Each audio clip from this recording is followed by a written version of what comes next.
Machines open for roll call.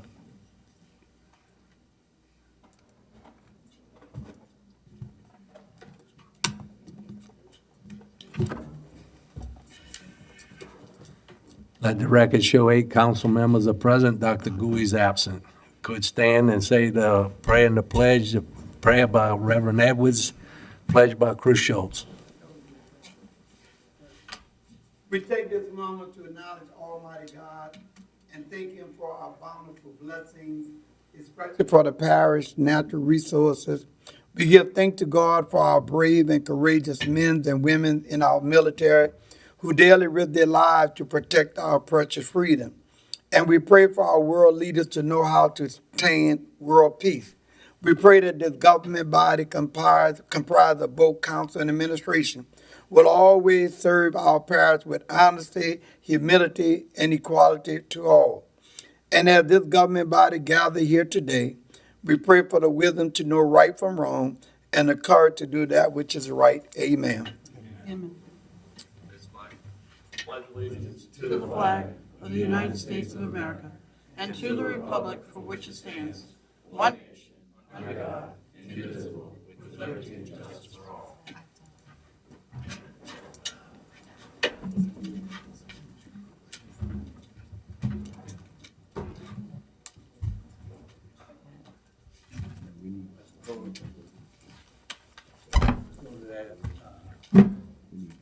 Construction permits right now.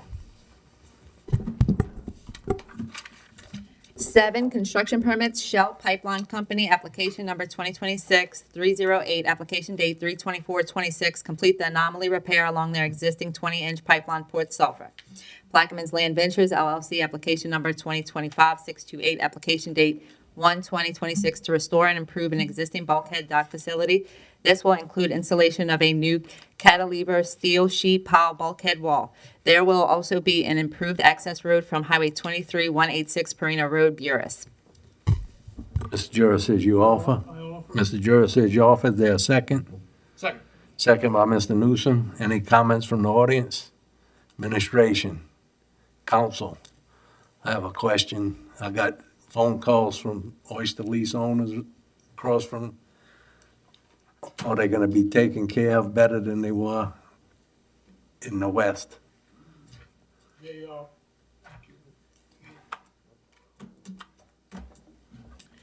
Yeah, there was oyster lease assessments done in that area recently by T. Baker Smith.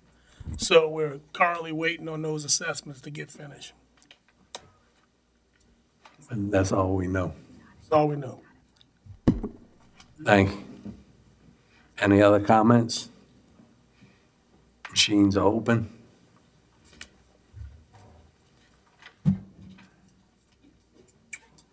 Passes 5 with 3 abstentions from Jurasich, Conovich, and Champaign. Can we go to bids and advertisements?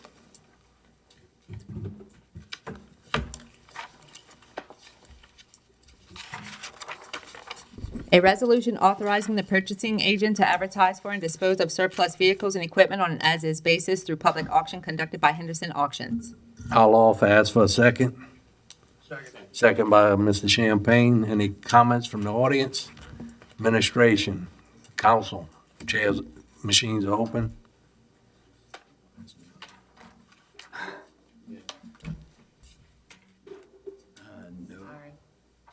That's okay.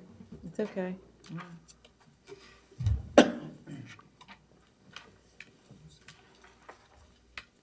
And it passed 8-0. Her presentation's ready.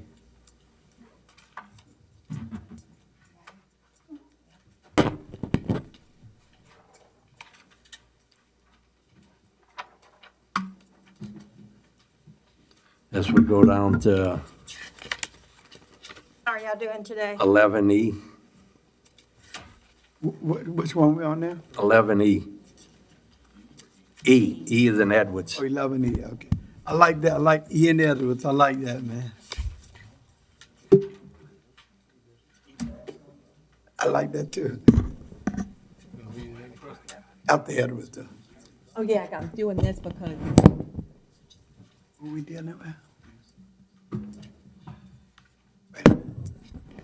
11E, presentation by Ms. Susan Robbins with the LA Rural Water Association, Councilmember Katnovich. Yes, ma'am. You could go ahead. Okay, thank you.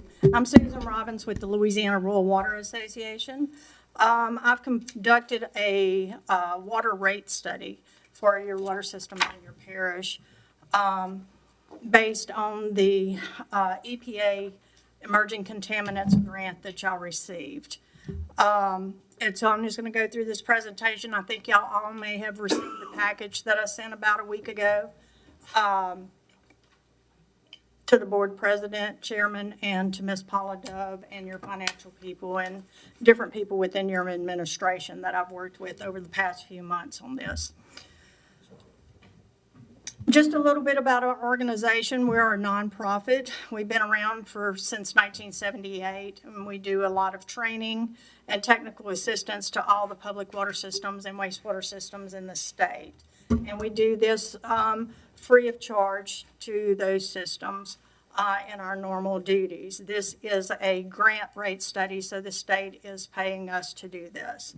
So among the programs that we have is Benny and some of our technical assistance providers, our circuit riders, and energy technicians have been in this area in the past. And they've helped your systems do things like finding leaks and stuff. But of course, one of the services that we offer is rate studies. I like to do a little bit of management training in my presentations because as elected officials, and you are the appointing body or the authority over the public water systems in this parish. So y'all are the responsible party, and it is codified. So if there are any violations for the water system or the sewer systems, y'all will get that green card from the Department of Health for water and from the Department of Environmental Quality for sewer. And you can see on this chart here those people who will be the responsible party. Those in green will be the first to be notified. What drives water and wastewater rates? A little bit of everything, including the number of customers. Because y'all are such a large parish and spread out, you really don't have that many customers when you put it all together. It's around, I think, 10,000. But debt service requirements, paying back those loans, how old your systems are, what type of infrastructure you have. Qualified staff, we all know that we have to have certified operators for that. Your raw water quality and treatment processes, operational procedures, loan and grant requirements, which is what this rate study was required for, and any type of tax dedication and funds transferred from other sources. So the purpose of this rate study was because you got that grant from EPA for emerging contaminants, and this is for the saltwater intrusion mitigation project that y'all have going on to ensure long-term financial sustainability and support operations and maintenance of your facilities, future capital improvements and replacement needs, and to maintain adequate reserves while you're doing that, you're operating these systems, and reduce reliance on non-rate revenues. So y'all know y'all lost a tax millage here a while back in 24-25, and that reduced your funding to the water and wastewater system, or to the water system, by $1.57 million. So it was a really hit to your rate structure and your finances for your water system. And this is also to provide a roadmap for the future for rate adjustments. Some of the points that I noted in the rate study, you last adjusted your rates in 23, which included a CPI to begin in 25, which I did implement, and the CPI is Consumer Price Index. You operate a combined water and sewer fund, and I had to allocate those expenses, 74% water and 26% on sewer, the way the finances were combined for that utility fund. And in the future, I've talked with your finance director, and they're going to try to separate those out because each utility should stand alone. The ad valorem tax, as I alluded to, allocated to the utility fund significantly declined in 24-25 and reducing it by that $1.7 million. current operating revenues alone are not sufficient to support your water systems. And of course, with this grant requirements, they require you to develop a 20-year critical asset contingency fund, and this is included in the rate study. So as you can see on this chart, when we talk about sustainability, we look at a sustainability factor. So just keep in mind that a 1.0 is breaking even. So that's like $1. So if it cost $100 to run your water system, and you had 10 customers, everybody would pay $10, right? But if you had 20 customers, everybody would pay $5. So you have to generate enough revenue to cover the expenses for the system. And right now, y'all are not. So right now, y'all are at a 0.68 in your water system. That means for every dollar that you're spending on your water system, you're only pulling in 68 cents in revenues. So you're losing money, big time. Your current water rate schedule, you give your customers up to 4,000 gallons for $10.30 for your residential customers, and your commercial customers are quite more, and public authority rates are $41.18. And you have a tiered increasing rate structure, so the more water they use, the more they pay. I can tell you right now, not most residentials use much more than 4,000 gallons a month. Probably about 4,500 to 6,500 is what we see in residential customers. So you're losing some revenues on that 4,000 gallons. So a lot of systems do that 1,000 or 2,000 gallons for the base rate. And I didn't even look at that because y'all were so far behind, we just needed to do something else. So based on all of these numbers, I've calculated that you needed a 69% increase in water rates if y'all did not have any other revenue supporting the water system. So if that's all you had was the water system, that's how much you would need to increase rates. But y'all do have some tax revenues, and you do have some fund balances that can sustain you until you can get your rates up to where they need to be. So I put together 5 different scenarios. Each scenario are different percentage rates per year to increase your rates, so you don't have what's actually called sticker shock, for your customers. You can't very well put them a 69% rate increase right off the bat. I mean, you certainly do that, but your phone's going to be ringing off the hook. So there's 2 scenarios that I've talked over with your administration, and we recommend number 2 or 3, whichever one that you would like to go to. So the presentation was based on scenario number 2, which is accelerates your revenue growth and achieves long-term financial sustainability, but it does it over several years instead of just right off the bat all in one year. So the first year would be 15%, second year 15%, third year 12% increase, 29 would be, or the fourth year would be 10%.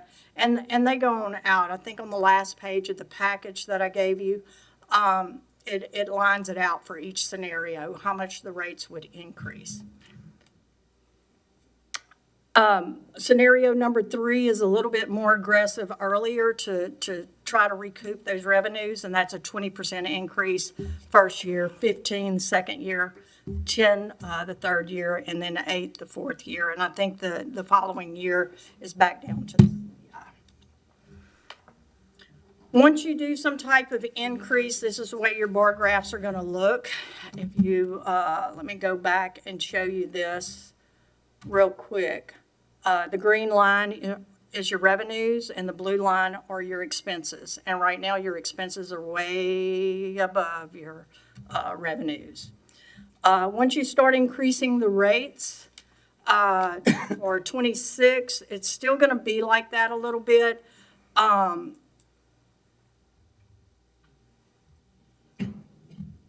think I got my, no, that's right. 24 and 25 is still the same as the other chart, but the green are your revenues, and they're going to go up higher than your expenses for your water utilities.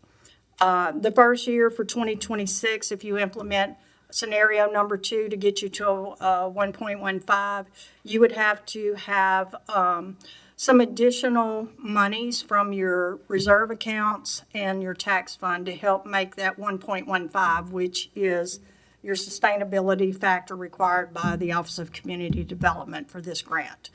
And all that is 15 cents on the dollar. They want you to have 15% above operating to be able to do the maintenance that you need to do on your system, emergency repairs and stuff like that, along with that 20-year contingency fund. And we want it to stay the 1.15 throughout the years as time goes by, because that is now the new standard for LDH and the grade rules. When you submit a rate study, they want to see a 1.15. Scenario number 2, the first year increase of 15%, your base rate will go from $10.30 to $11.85.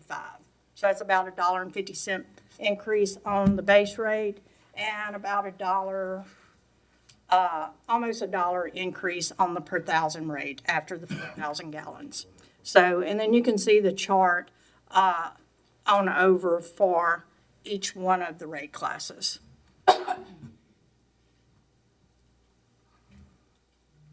So some of the recommendations, adopt one of the scenarios. All I can do is give you the information and the tools that you need to do your job to make sure that your water system is sustainable. So you do need to adopt some rates. Increase the monthly charges across the board. Continue with phased-in rate adjustments for the next 4 or 5 years, depending on which scenario that y'all choose. And continue with your existing CPI policy. But I'd like to add to that with the CPI or nothing less than 3%. The average inflation rate for the past 10 years is about 3.14, and keeping it at 3% keeps you a little bit more on a level playing field to be able to combat inflation. Also, review your utility finances annually, and then every 5 years you need to have a substantial rate study. So some of the things that I had talked about with your staff is about, you know, if y'all happen to get that tax millage back, of course, that changes the picture. But right now, for this grant, you're going to have to do something. So financial projections assume everything continues as it is when I did the rate study. Recommended plan gradually reduces reliance on temporary fund balances and tax revenues so that you can reach that 1.15 that's required. And if, like I said, if the tax millage is restored, then we'd need to look at things again, because that would definitely improve your financial outlook in the future. And let's see, comprehensive rate study every 5 years. Right now, this is your current usage for your customers. Your residential customers use about 5,400 gallons a month. The residentials with larger meters, they probably have larger homes or needed some additional flow. They use about 9,200, and then you can see all the different commercial-sized meters and public authority and how much money that generates. A lot of citizens and elected officials like to see how their rates compare to everybody else. So I don't have a mouse or any, oh, there is a mouse, okay. It's not on the screen. But the first one is St. Tammany Parish, Water District 2. Their average water rate for 5,000 gallons is $47.50. Right now, the current average bill for Plaquemine Parish is $19.34 for their water, and the proposed is to go to $21.94. And that's with scenario number 2. Those numbers change with different scenarios. But you can see the only other one that is lower than y'all is the city of Mandeville. And go back to the scenario of $100 a month, they have a lot more customers than you do. $13.82. Everybody else is $20 and above. So, other than that, that is the gist of your rate study. You need to increase your rates. So, I'm open for any questions. Any comments from the audience? Administration? Council? Yes. Mr. Newsom? Thank you, Mr. Chairman. So, thank you for doing the study. It's very well put together. So this is just talking about water, not sewer, right? Not sewer. So my question is, how, when we raise the rates of water, if we raise the rates of water, does our sewer rate's gonna go, our sewer fee is gonna go up also, is that correct? Yes. How is our, because right now I look at my bill. Did I answer? She was shaking her head. I don't think so. No, you have a separate sewer rate for your, So I look at my water bill, only thing it's doing is measuring your sewer, and your water is measured on how much you use. As long as the customer is continuing to use the same amount of water, unless you raise that sewer rate, their sewer bill is gonna stay the same. I know I look at my water bill. My water bill is, and the sewer bill are very, almost identical. So that's why I'm asking for the resident. Usually they mirror unless you have an irrigation meter. Yeah, I don't use a whole lot of water. I do bathe regular, but I don't use a whole lot of water. But anyway, it's just me and my wife there. So, I guess that was my concern. So how are we how is the, I guess I need to ask, and I should ask this question. How we charge sewer? Where does that number come from? Just as she said, In your ordinance, yeah. yeah, it's in the ordinance, and it's a percentage based on your water usage. Based on Based on your usage, it's a dollar amount based on your usage of water. Say you use Strictly- 10,000 gallons, strictly based on gallons, not your bill. not your your dollar. water rate. No, sir. So if we So if we would also want to address our sewer rates as well. oh, okay, yeah. So, but today, But today, what she's referring to is the potential for future grants and addressing our water rates, just water rates. oh, okay, thank you. Mr. Schultz? Based on what you just said, though, to get our water rate to a certain number, we'll have to increase our total up to a certain number, which will, in theory, because I think she showed early on, a certain percentage is water, a certain percentage is sewer. So our sewer rate will go up automatically. No. Yeah, the way our ordinance is written, it's a percentage. He just said so. Well, that's a little bit different. So y'all have separate sewer rates and y'all have separate water rates. It's a number Your based sewer off the rate volume. is based on 85% of the water used, I think is what your ordinance says. And what that means is if you use 10,000 gallons of water, you're only going to be charged $8,500 gallons in sewer, because not all water goes into the sewer. And most utility systems are set up that way. But raising water rates is not going to affect I need to the go back to volume of water you use. because I thought, Rochelle, I know me and you worked heavily on the 2023. I thought we put them at the same, and they're tied. I think they're the same rate, and aren't they tied together? I don't have the original ordinance from 2023, but I remember working heavily with that to try to minimize customer impact. But I thought they were tied. If one goes up, the other automatically goes up too.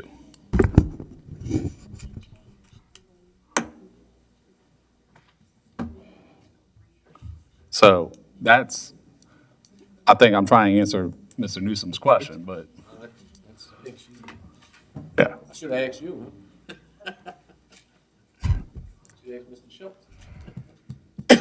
Wow, I would have had to go pull the ordinance from 23.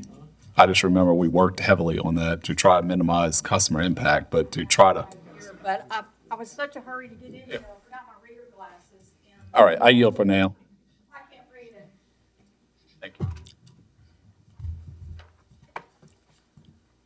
Can I come back to you? Oh, yeah, after I you? Can you remind me, how much was this grant we got? I think it was over $5 million. And what did we use it for? It's gonna be for the saltwater intrusion. I wanna say up That- to 10 million.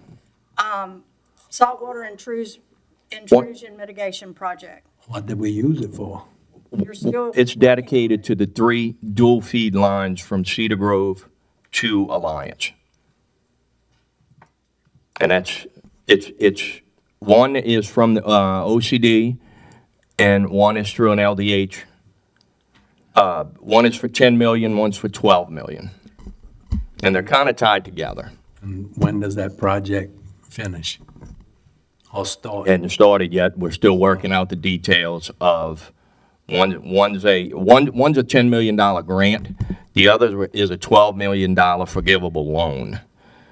But we're still working on all of the details to actually receive this money. And the grant paid you to do the study? The state of Louisiana's paid us. The sewer fees have their own rates. It's its own separate section. The rate is based off of the number of gallons that go through your meter, but it is its own specified rate. So from 0 to 4,000 gallons of water usage, your sewage fee is $10 flat rate. 4,000 gallons to 20,000 gallons, it's $2.44 per 1,000 gallons. Anything from 20,000 to 40,000, it's $3.05 per 1,000 extra gallons. And then over 40, it's $3.66 per 1,000 gallons over. We also have, that's residential rates, and then you also have a separate commercial rates. So they are separate. But they are based off of water usage. Yeah. Correct. Mr. Edwards? Yeah, I'm trying to understand the relationship to this grant from, dealing with saltwater intrusion and how increased water rate got in it. Because if I thought I heard Mr. Hobble, when he was talking, you're saying that this grant only affects certain areas of Plaquemine Parish. Was that correct? Did I hear that correct? And so if this grant only counts a certain area, then how do we bring in a parish-wide rate? I think that may be a question for your engineer that put the project together. But from my understanding, because I have to have a narrative to go with this, and y'all are putting in some emergency pumps. I have some readers I can borrow. I got some right here. I guess what I'm trying to understand is this grant is for $10 million around saltwater intrusion. I'm thinking to myself that the grant should cover the work that we needed to saltwater intrusion. But you saying that, Paying for the work, so. say that again?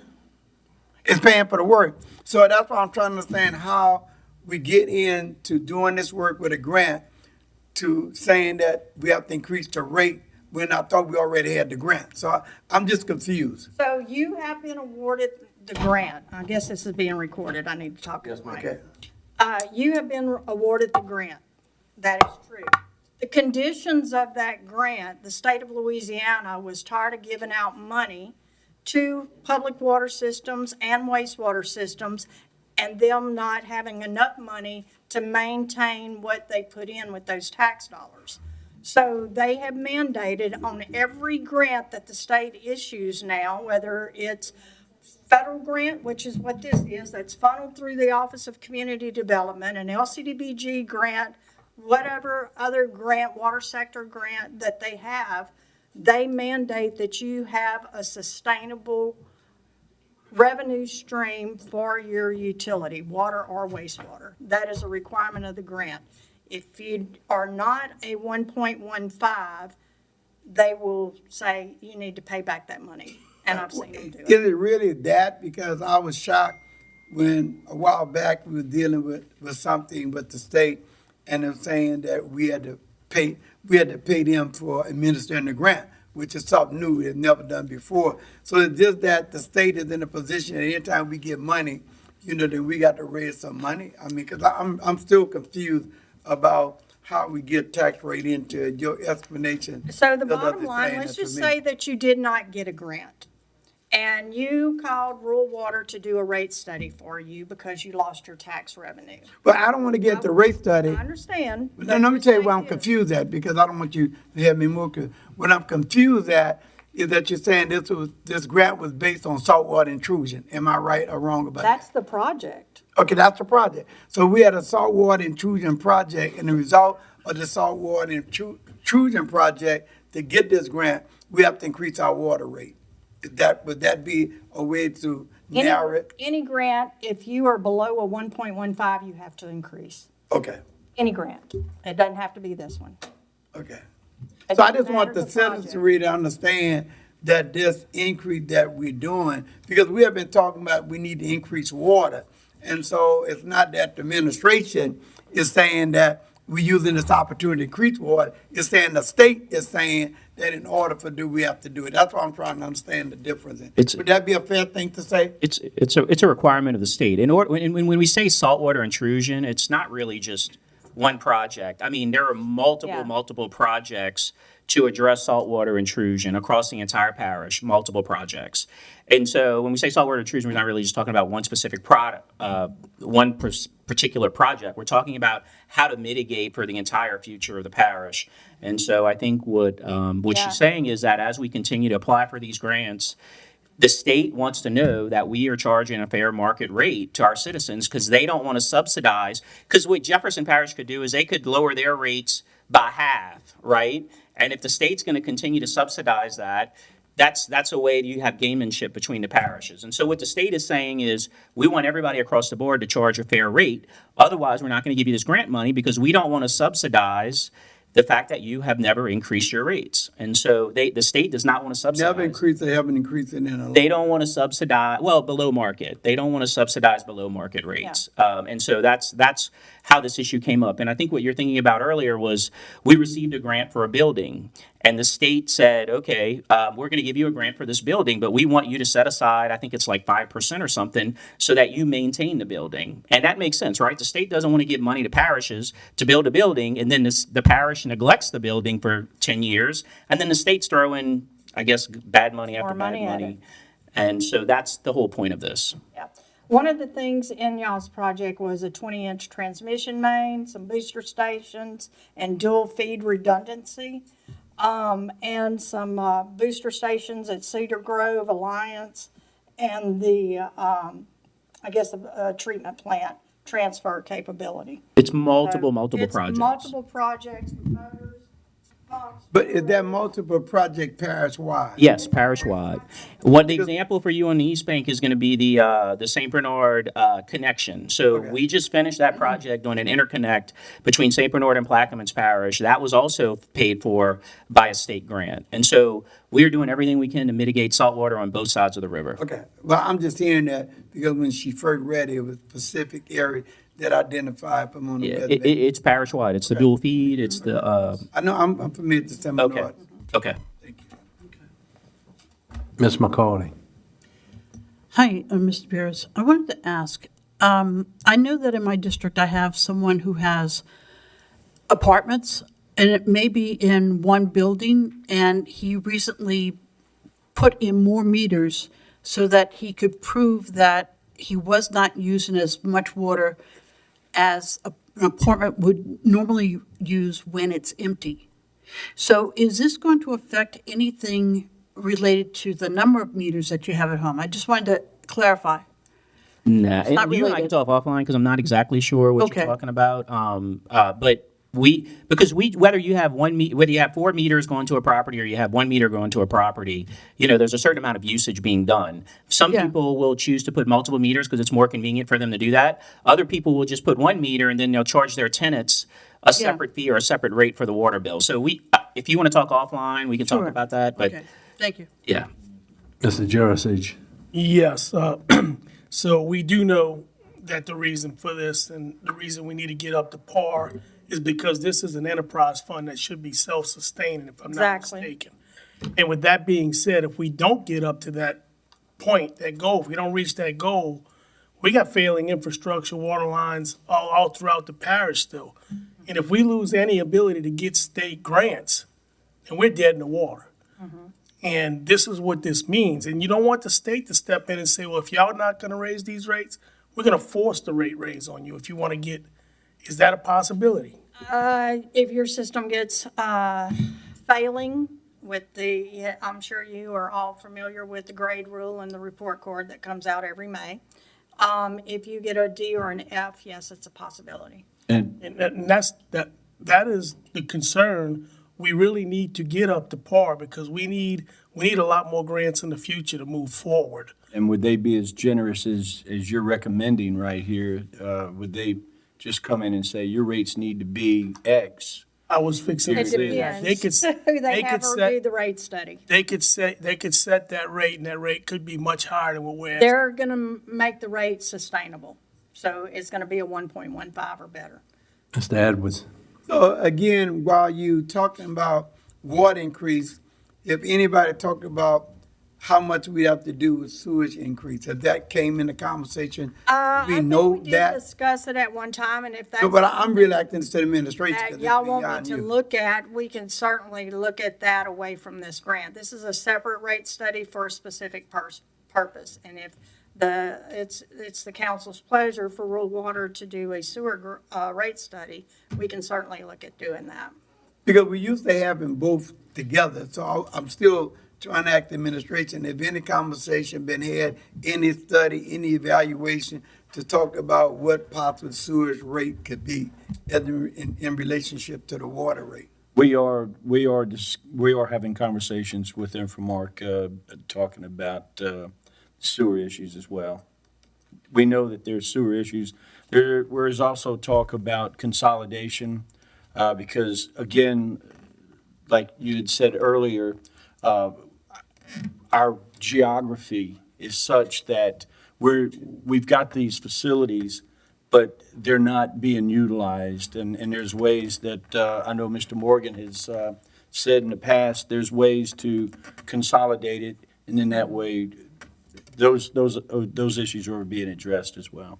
Yeah. Yeah, because, I still have the floor, Mr. Chairman? Yes, sir. Because you mentioned earlier about, I think you said shock wave or something to resident. And I just saying to. Sticker shock. Huh? Sticker shock if you raise Yeah, it. and all that I'm saying, I think resident need to know, we got the water and then come back 2 months later with sewage. I think if we present to the resident, we ought to present both of them at the same time. I don't know if we have to do this because it's a specific grant, but I was hoping that we can sort of do both at the same time. That would take the shock away from the resident. That's going to be difficult, because think about how long we've been talking about these rate increases on water. I think we've been addressing this since the day we got into office, because 23 was some of the issues that we addressed as a council and an administration. So. Yeah, and I'm aware of that, and that's why I was saying, well, we've been talking about this a while, so, and I was wondering whether this was just opportunists on our part to do this, and that's why I asked the question whether it was a state, that we wasn't saying, well, since we've been talking about for years, here's the perfect opportunity to do the rate, but I'm hearing that's not the case. Right. Mr. Schultz. These grants are all water-based grants here, so, I mean, I think if we was to come back around, and we're probably on some type of deadline here with these grants too. As far Yeah, as so your grants, I think there's an extension till the end of July. So my last statement on this, just maybe what the president saying, so, whether we have been talking about water increase or not, this grant determined that we must do it. So I just want to make that clear, because I know Mr. President said that we have been talking about water increase. So whether we have been talking about water increase for 2 years or 2 days, this grant demand that we do it. That's all I'm trying to understand. Yes. Okay. Mr. Schultz. So yes, back in 23, we realized that the rates weren't updated since 2017, Rochelle, right? So that's why we did it back in 23. Finance, myself, and raised the rates at that time to try to get us out of where we are now. but I'll say it wasn't enough. But we raised the rates in '23. That was because we saw the writing on the wall. And then we lost the millage, and now we have this grant, which goes back to Ms. Edwards' point of, if we want this grant and continue grants, hard decisions have to be made. Yes. I yield. Mr. Champagne. Thank you, Mr. Chairman. The only thing I want to add, I don't want the folks to think that we're not doing anything. I think this administration and council has been very aggressive on infrastructure. We have spent a lot of energy in making sure that, we work with the port as well to get the dual feed water line in place, booster pumps, working on Port Sulphur, getting it back up. We're trying to place the Clearwell. We got the connection with St. Bernard Parish. We're placing cast iron lines here in the East Bank.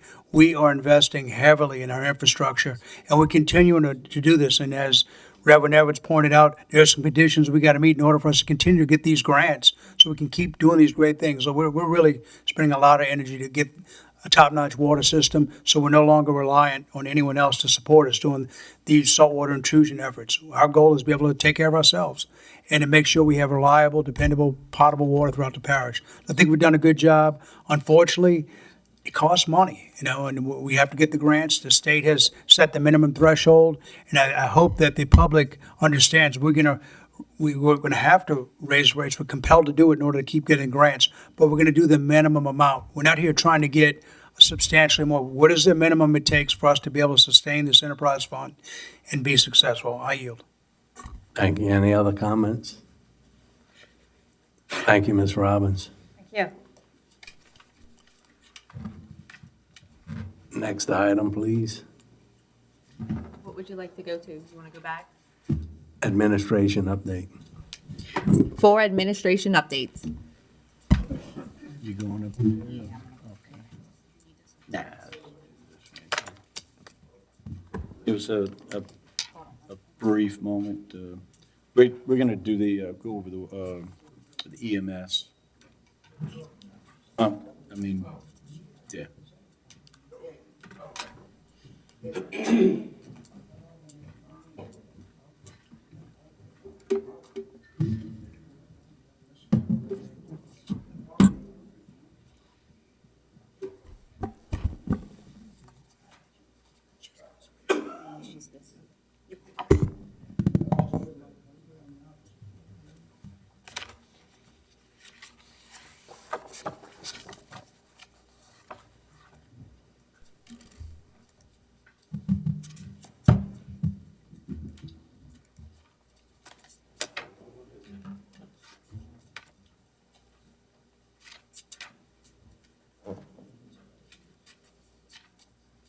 Okay.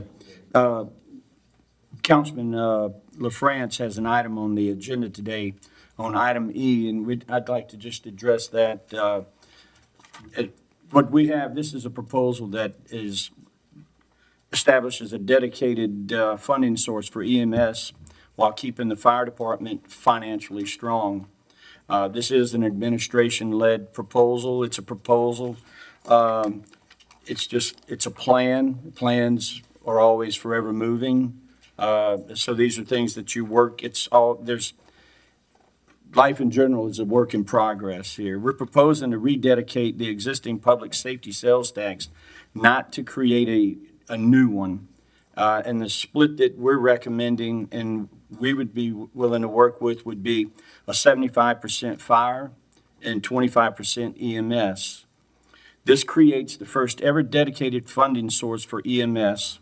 Fire department remains financially strong under this new allocation. Again, no new taxes, no increase to any existing tax. In 2009, I was on the council at the time, we voted a dedicated sales tax specifically to stand up for the fire department. And since then, industrial growth in Plaquemines Parish has driven sales tax collections far well beyond what anyone would have projected in 2009. Fire's unreserved fund balance grew from $827,104 in fiscal year 2021 to a projected $49.9 million for the fiscal year 2026. That's a 60-time growth in 5 years. EMS has never had a dedicated revenue source. It runs on an annual general fund appropriations, and it's about 2.47 million, and which is projected in for the fiscal year 2026. The 2009 funding structure no longer reflects today's needs or revenue reality. This is the underlying revenue and expenditure model finance built to support the proposal, now updated to reflect the 75-25 split. The model also factors in an estimated 90 million increase in sales tax collections tied to the Phase 2 of the Venture Global project, a 3% increase in operating expenses, and capital expenditures based on a 10-year average. I don't know, Rochelle, do you want to touch on any of this, or you guys? Unless they have questions. Okay. Okay. All right. So, side-by-side comparison, Fire has a dedicated tax and a dedicated fund balance. EMS has neither of those. Fire will be 49.9 million projected in 2026 balance. EMS, no fund reserves, relies on a $2.47 million general fund transfer every year. This is the structural imbalance the proposal is we're just trying to design and we're trying to fix. Industrial investment has strengthened Fire's position significantly. EMS hasn't shared in that growth. Public safety isn't just about protecting property, it's also about protecting lives. The administration believes EMS they do deserve the same long-term financial stability Fire has already achieved. This proposal closes that gap without raising taxes. Additional personnel that will be needed, we're looking at 1 assistant manager, 2 lead paramedics, 1 education coordinator, 3 paramedics, 7 EMTs, 2 911 operators, which will be EMD certified, which is emergency medical dispatcher, not just general call takers. These will be specialized training. Operations will be a 24/48 staffing schedule, full north, south, east bank coverage, faster parish-wide response times, expanded operational planning capability.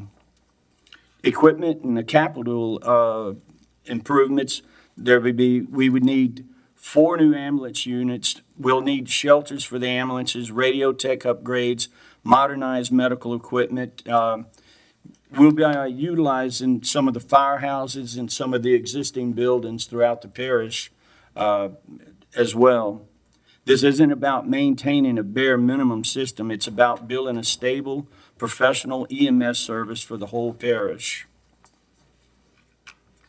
Finances projections show Fire stays financially strong under the new allocation while EMS gets a sustainable funding base.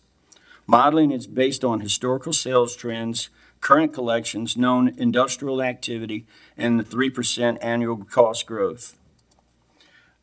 There's about 13 million in general fund capacity preserved over the next decade for EMS. Detailed backup tables showing sales tax collections and expenditures at different possible split percentages, including the 25-75 EMS Fire scenario closest to what's being proposed. Useful if the council wants to see alternative splits, we could perform historically there. The growth assumptions aren't speculative. They're tied to specific identifiable projects. Venture Global, Plaquemines expansion, $18+ billion, 6,000 peak construction jobs plus long-term employment. Active pipeline port expansion, TIF strategies, Peter Road corridor, proposed bypass bridge. Plus, there's several other projects above and beyond Venture Global that we feel strong as an administration that are coming into Plaquemines Parish that will be driving sales tax revenues up from the 12 that we're basing this on this year to maybe 14 to 16 in the future. Formal recommendations: approve the 75 Fire, 25 EMS rededication of existing public safety sales tracks. Let's create a dedicated funding source for EMS. It still preserves fire's long-term financial strength. It reduces pressure on the general fund, supports future service improvements for both departments. And this is not a choice. We're not putting fire against EMS or EMS against fire. We're just trying to build a strong and a stable EMS service for Plaquemines Parish for both east, west, north, and south of Plaquemines Parish as well. So thank you. Any questions from the audience or comments from the audience?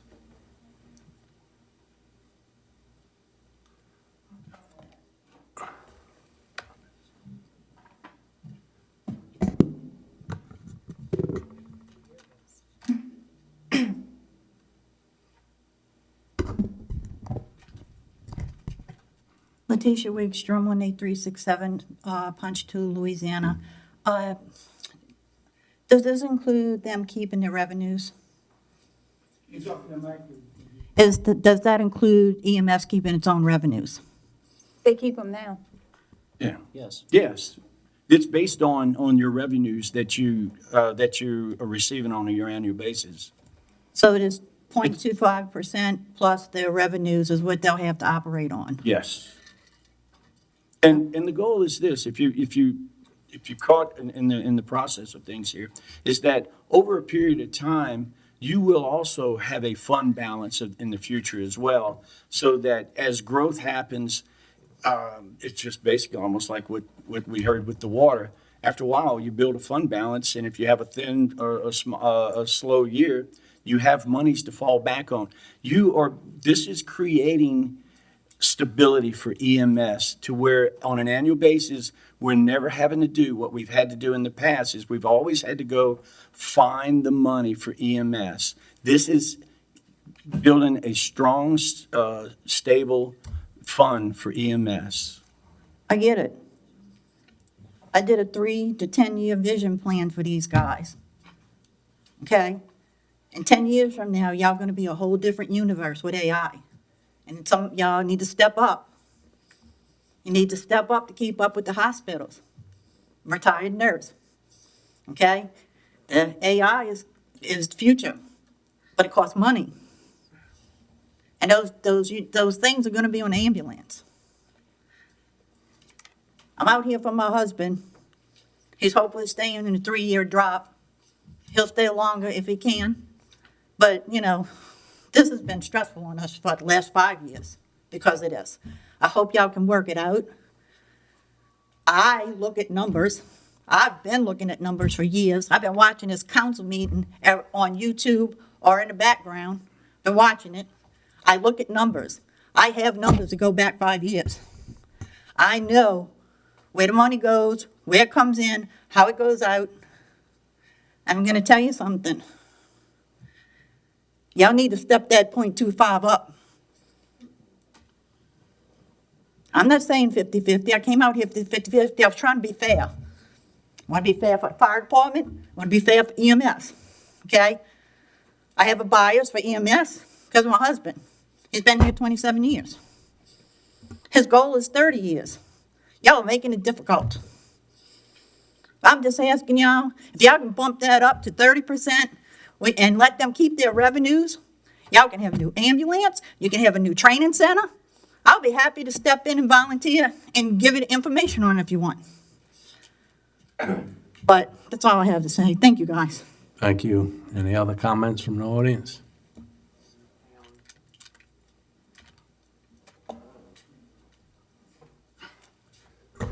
Arthur Henry, Bell Chase.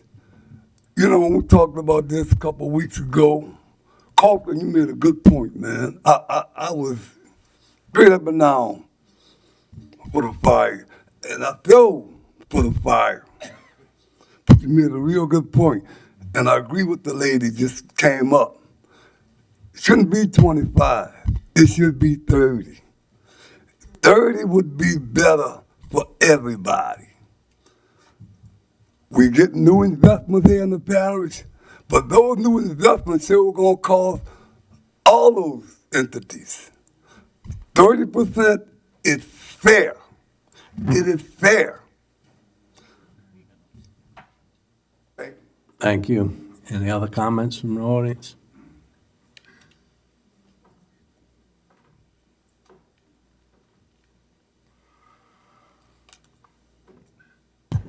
Jonathan Butcher, 216 Good News.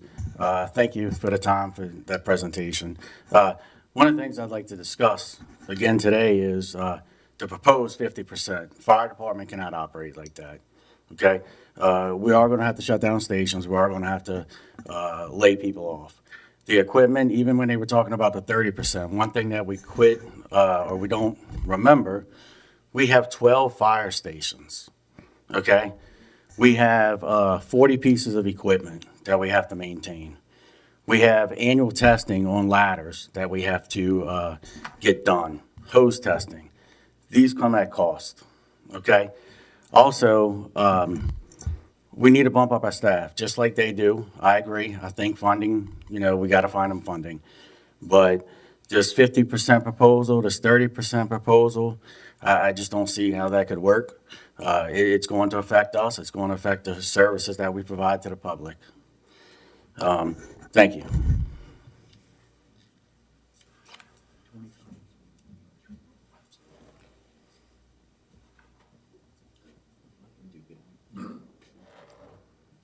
Clarence Brock, 156, East Camerland.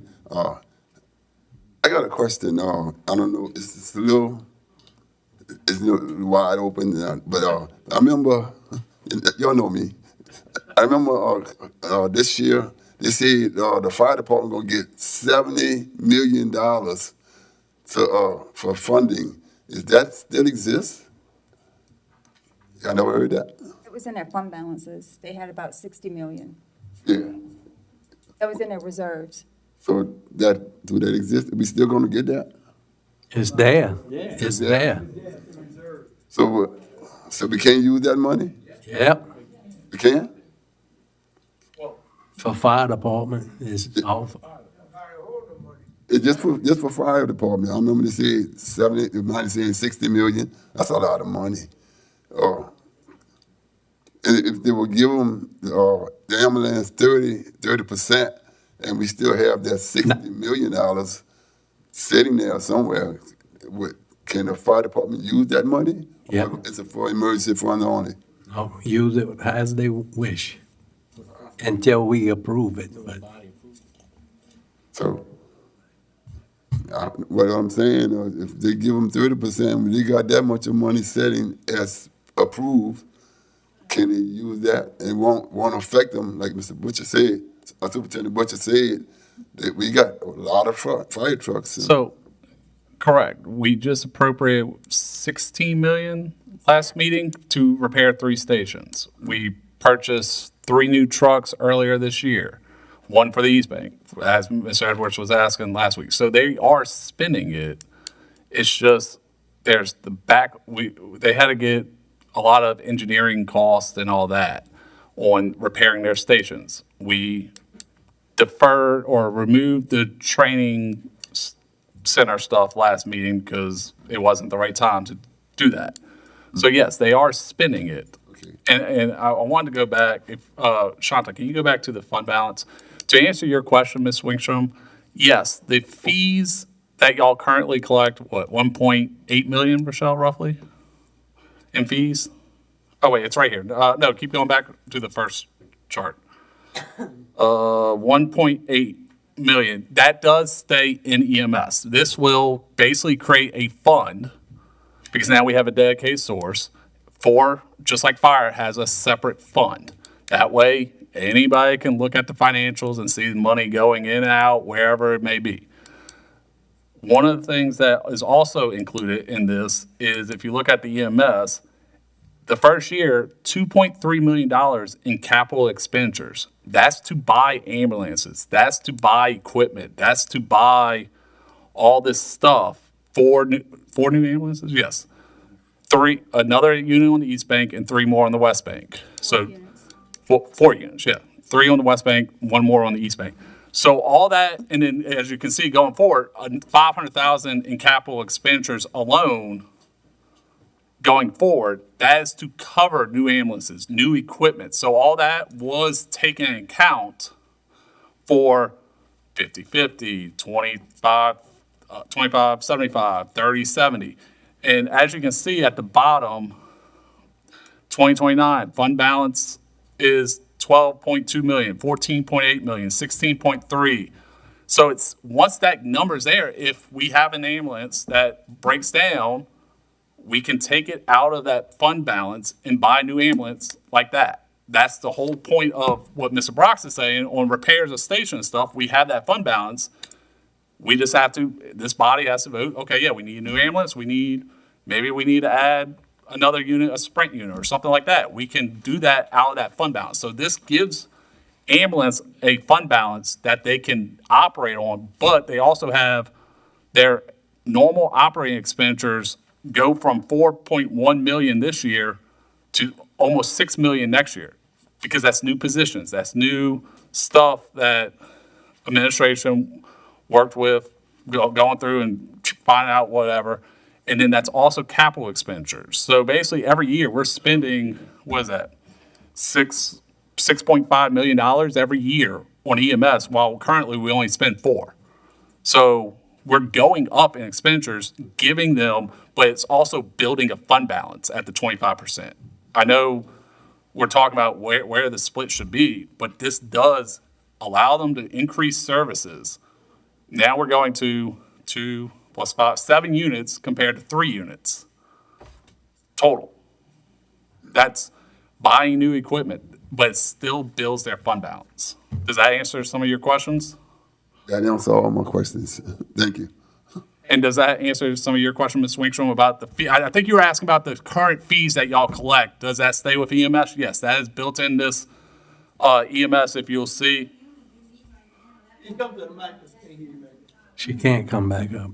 So, yes, that $1.8 million in fees in ambulance will stay in EMS's budget. That does not just disappear because y'all get the 25% EMS tax. And I just want to clarify and answer some of the questions, because I know there's been talk on where we should go and all this other stuff. James Wickstrom, 18367 Wisteria Drive, Ponchatoula. Hi, y'all. Know all of y'all been here. I guess what my wife is trying to ask is the 0.25 right now would get us by with the revenue that we are already collecting. What happens in the future when we start to grow and this 0.25% does not sustain EMS and we need to go higher? How do we negate that issue instead of doing it now and securing that future? Well, This parish is growing.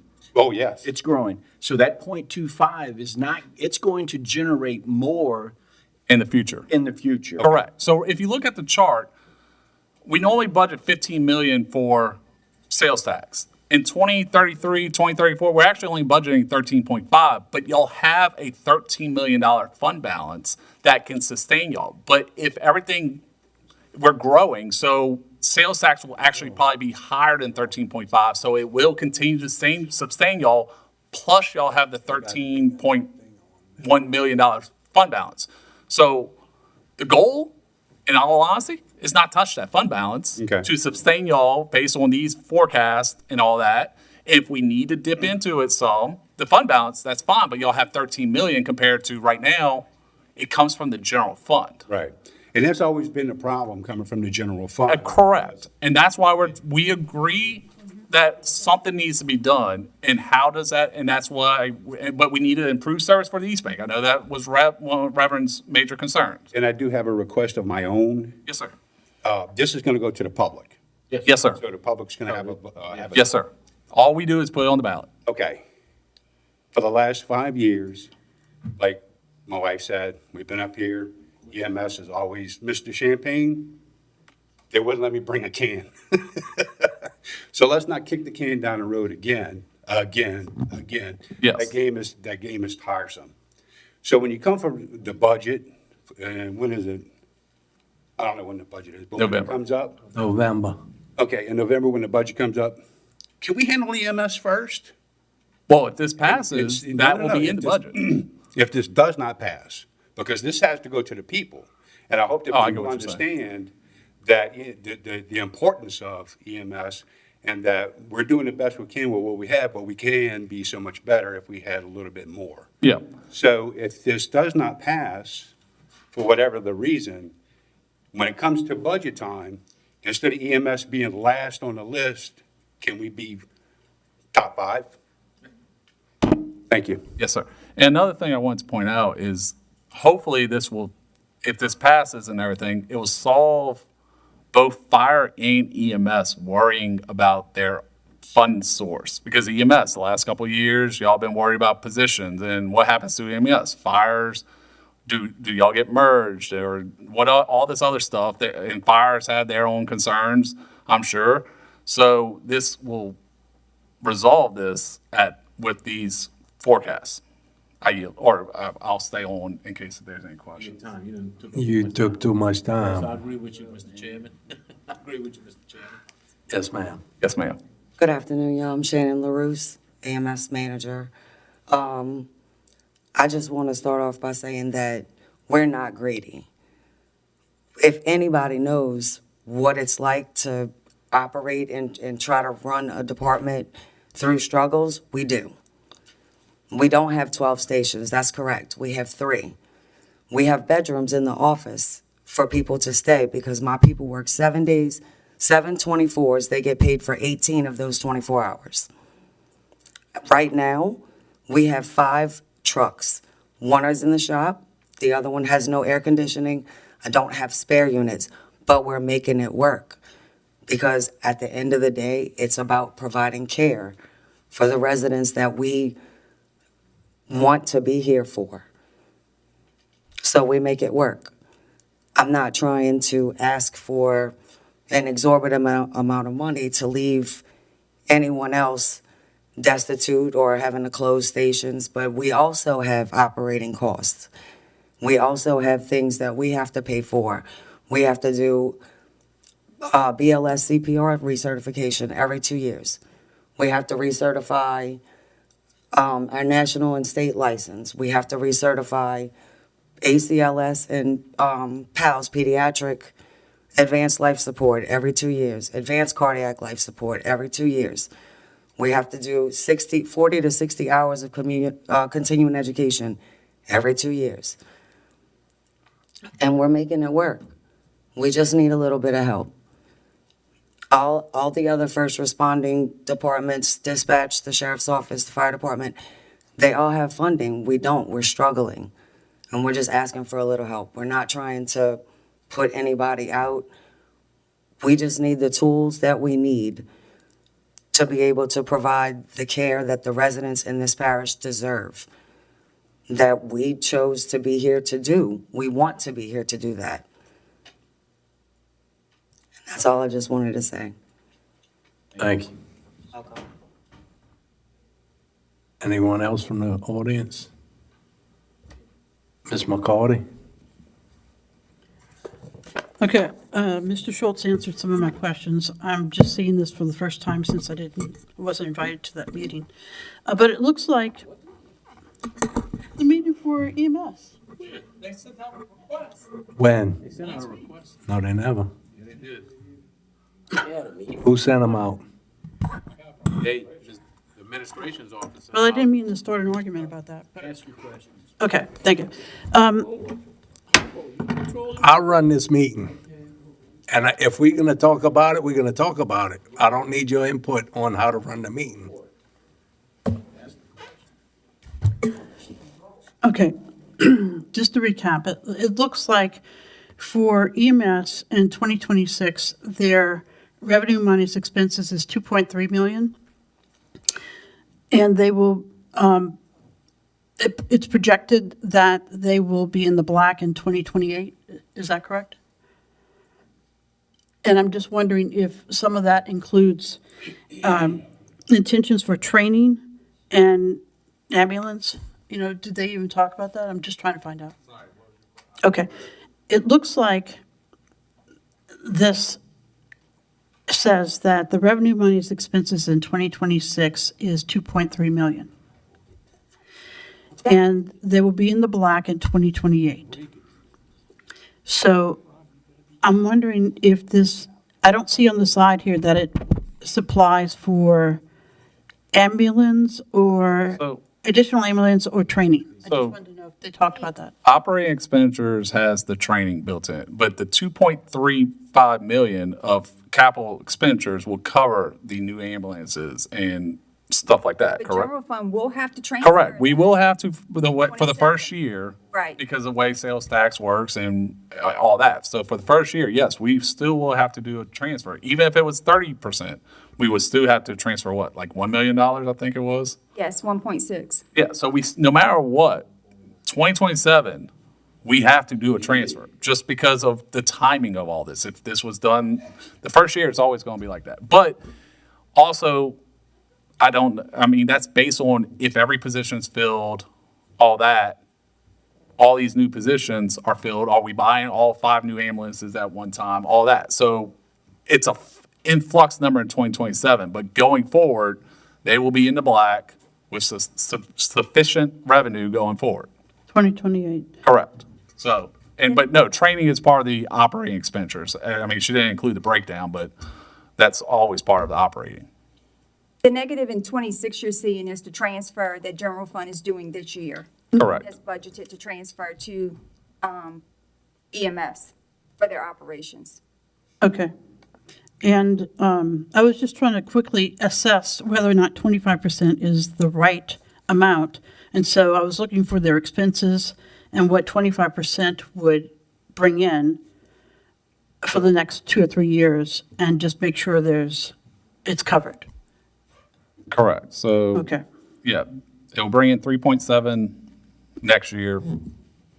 Their expenses are 5.9. That's based on the increased Okay, I see that. positions, increase salaries, everything operating. And then that's also including, and then you have 2.3 for new ambulances, new equipment. Again, as Mr. Hinckley said, I get where everybody's coming from, but we don't want to look in the past. Time to look in the future and improve our EMS services, give them the resources they need and training and equipment and everything they need to serve the people of Plaquemines Parish. So for some of the people in the audience who asked, is 25% enough? Well, you're saying no, but I think you're guessing. We're looking at the numbers right here. That's a guesstimate. That's a guesstimate. Okay, I think it's a good start. Huh? I think it's a good start. Yes, Yeah. and Because in you can't take 2028, that they'll to be the in the bank. black by 4.2 million. Thank you. Mr. Edwards. Yeah. I believe, my personal opinion, that if we send it to the voters of the parish would agree to the 40%. Because again, the bottom line, when we talk about equity, again, my house could burn down, I can replace it, but I can't replace a life. And so while we're looking at all this other stuff about the fire repair, I just think they deserve more than 25%. I was really hoping that we'll send it to the voters. I am so confident when the voters compare life over property, they're gonna go to 40%. And I just think that, it seemed like to me we were saying is that they're getting more than they have, so they should be glad. But we could do much more. I really believe if it's up to me, I'm for sending it to the voters for 40%. Because unless it was 30, I thought we was going to 30%. That's what I thought the administration was going to base this stuff on 30%. The other thing is, when you all did this, did you all do this in concert with the fire department? Was y'all working at this together? Or this something the administration did? Ambulance wasn't in it. Was the ambulance involved in this process when y'all was doing all of this? The financial numbers I just basically took from, Say it again? when I did the reports, I basically just used their budget that they have currently, did a 3% increase on that every year. We talked to Venture Global to see about when the second phase would kick in and how much they thought we would collect. And my reports were based off of that. But Rochelle, you did go back to 2015, and we're what, 6 employees different? He's asking how. Yeah, in 2015, I pulled up like pre-Katrina, when we had that many units that I knew of on the road. And we would be about maybe 6 employees. The manpower would be. With this new proposal of all the new employees. So did anybody do 30% to see, what that would happen? Yes, So we what would did happen if Yeah, we do there is a 30%? I mean, what harm that would cause to the fire department? Do they want to put me on the screen? I have it. I mean, The 30%? yeah. Good. Because I really believe if we go to the voters gonna approve 40%. And so I was hoping that But we we sent came the up with proposal for 30%. 30 and a 20. You should have had a 30, and then we did a 25. The original one was for 30. And then we, And so why are we not proposing the 30? If we had something for 30, why are we not proposing the 30? That's all I'm trying to find out. Why are we not proposing the 30? Because to me, it would be happy. We can talk about a fund balance. We can talk about operating expense. Then we'll really be happy. Again, it's too many incidents have taken place where people have been coded and all kinds of stuff that's happened. To me, this is proposed again, if my house burned down, I can replace it. We can't place live. I just think that we're not doing a balance when we're talking about life over property. If we're really looking at life over property, to me, 30% should have came to the table since you don't want us to go to the voters for 40%. Me personally, if we can't do 30, I'm for going to the voters for 40%.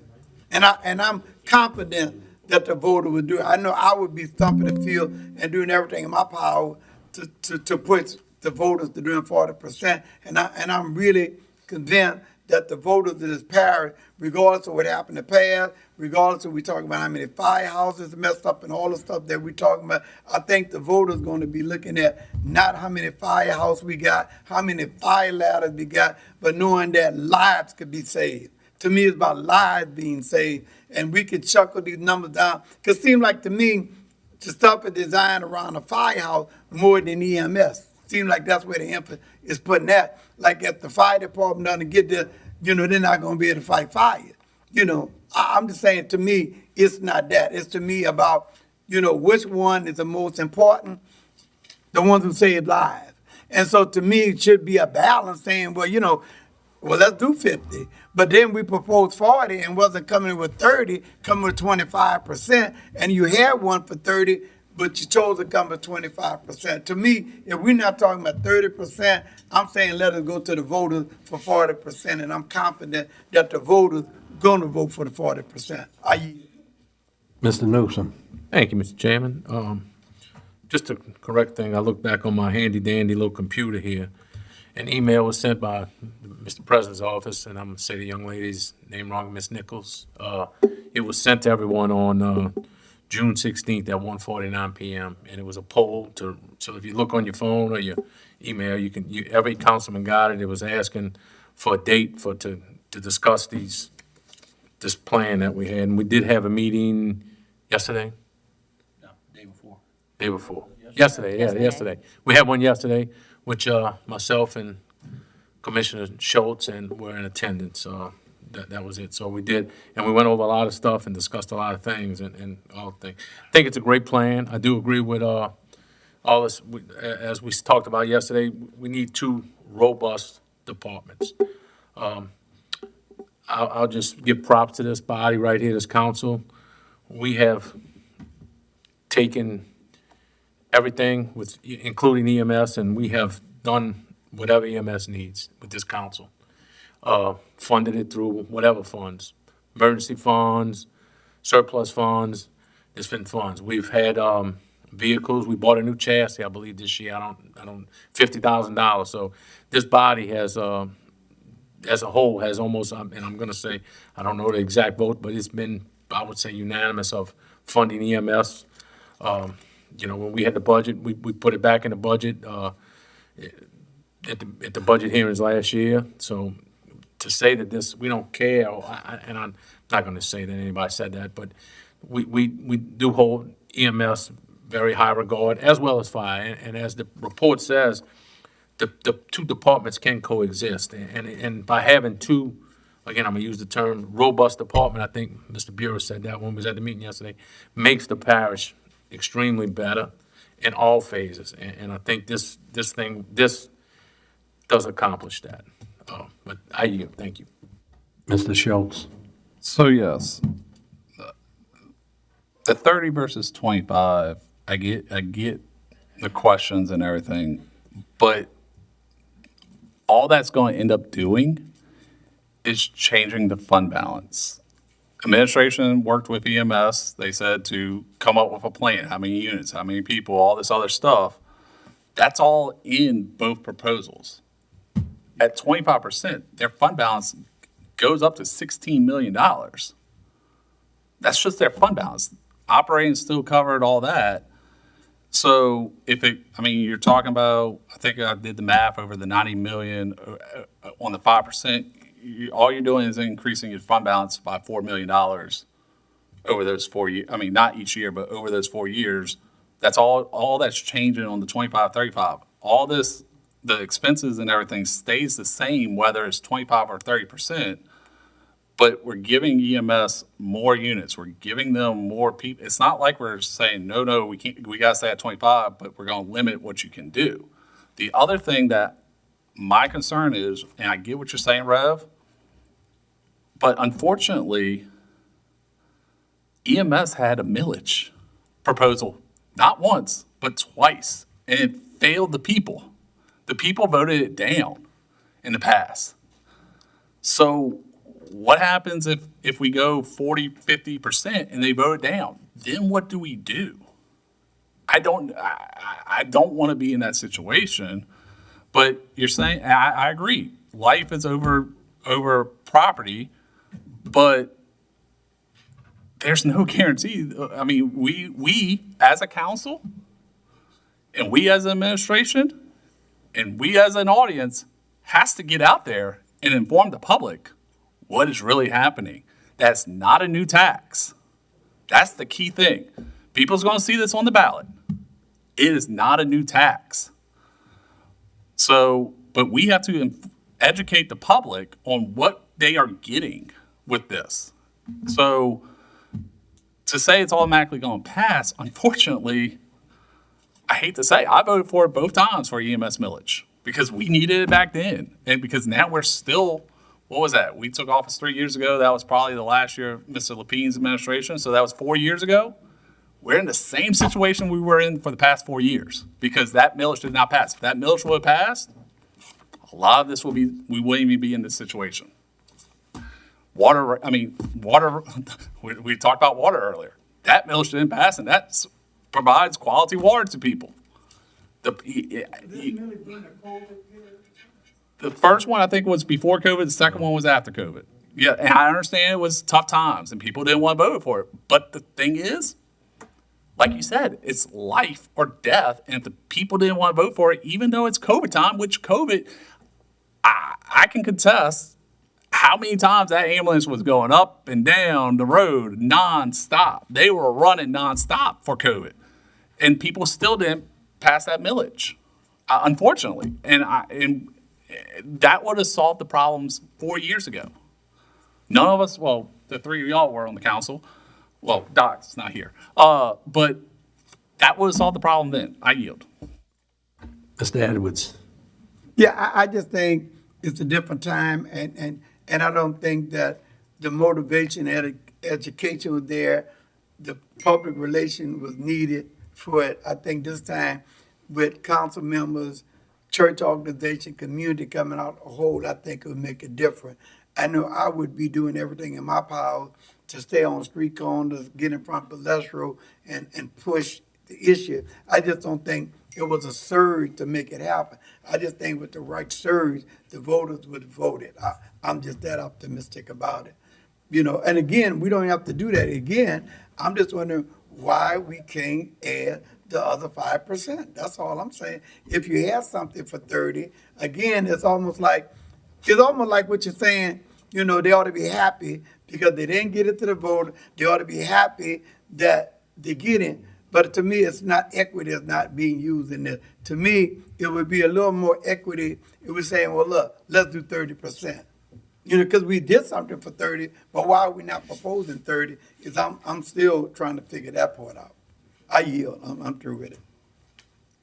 Mr. LaFrance. Yes.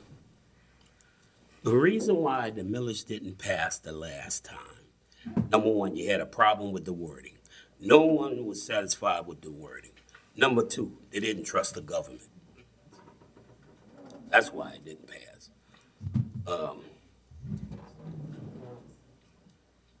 I'm gonna yield until my item come up. Thank you. Where are we at with that one truck we bought the chassis for and we putting a bet on it? We're still waiting. We're still waiting. You don't have a, No, I'll get an update, but the last time I checked a couple of weeks ago, we were still waiting on the process to happen. I'll get an update this afternoon, though, and send that out to you. and either Ms. Morrell or Mr. Schultz, if I took $60 million and invested it, what's the least I can make a year off of it? Depends on how you invest it. They earned $3 million in interest, in 2025. So I could make $3 million off of $60 million if we invested that $60 million. I mean, we're restricted on what we can invest in, but we had it in LAMP, which has the highest interest rate that we can invest in, and that's what they earned. And also, Mr. Edwards on the screen, that's the 30% projections. And really, the big changes are in 27, you would transfer 1.6 to EMS instead of 2.369. And as Mr. Schultz was saying, their highest fund balance in 31 would be 16 million. With the 30% in 31, it would be 24 million. Yeah, I like that. And, you know, I admit Venture Global says December, January, they starting. Then the next plant. But, you know, there's that one big word, if. You know, if my aunt had some pecan, she'd be my uncle, you know?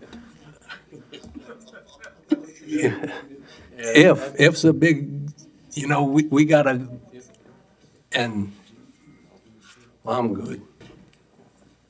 Thank you. 1 minute. Excuse me, I just got an update. The chassis, it was bought on state contract. And we're still waiting for the chassis to come in. Evidently, there was a long lead time, but we're still waiting on the chassis to come in. Thank you. Mr. Jurasich? Yeah, I do want to say I did pass Venture Global yesterday about 4:25. 3 boats. Well, not only 3 All boats. week. The parking lot was packed and they were coming out of there. It's the first time I've seen traffic coming out of there. So something is ramping up over there right now. I think, you know, they did bring in, I don't know how many, about 1,000, maybe more. So something's starting to happen already. So hopefully that'll start bringing some earlier revenue. Mr. Schultz? Shannon, the unit out of service, is that the one that's rotating on the chassis or something else? Okay. Do we have money in the budget to fix it? If not, and what about the air condition?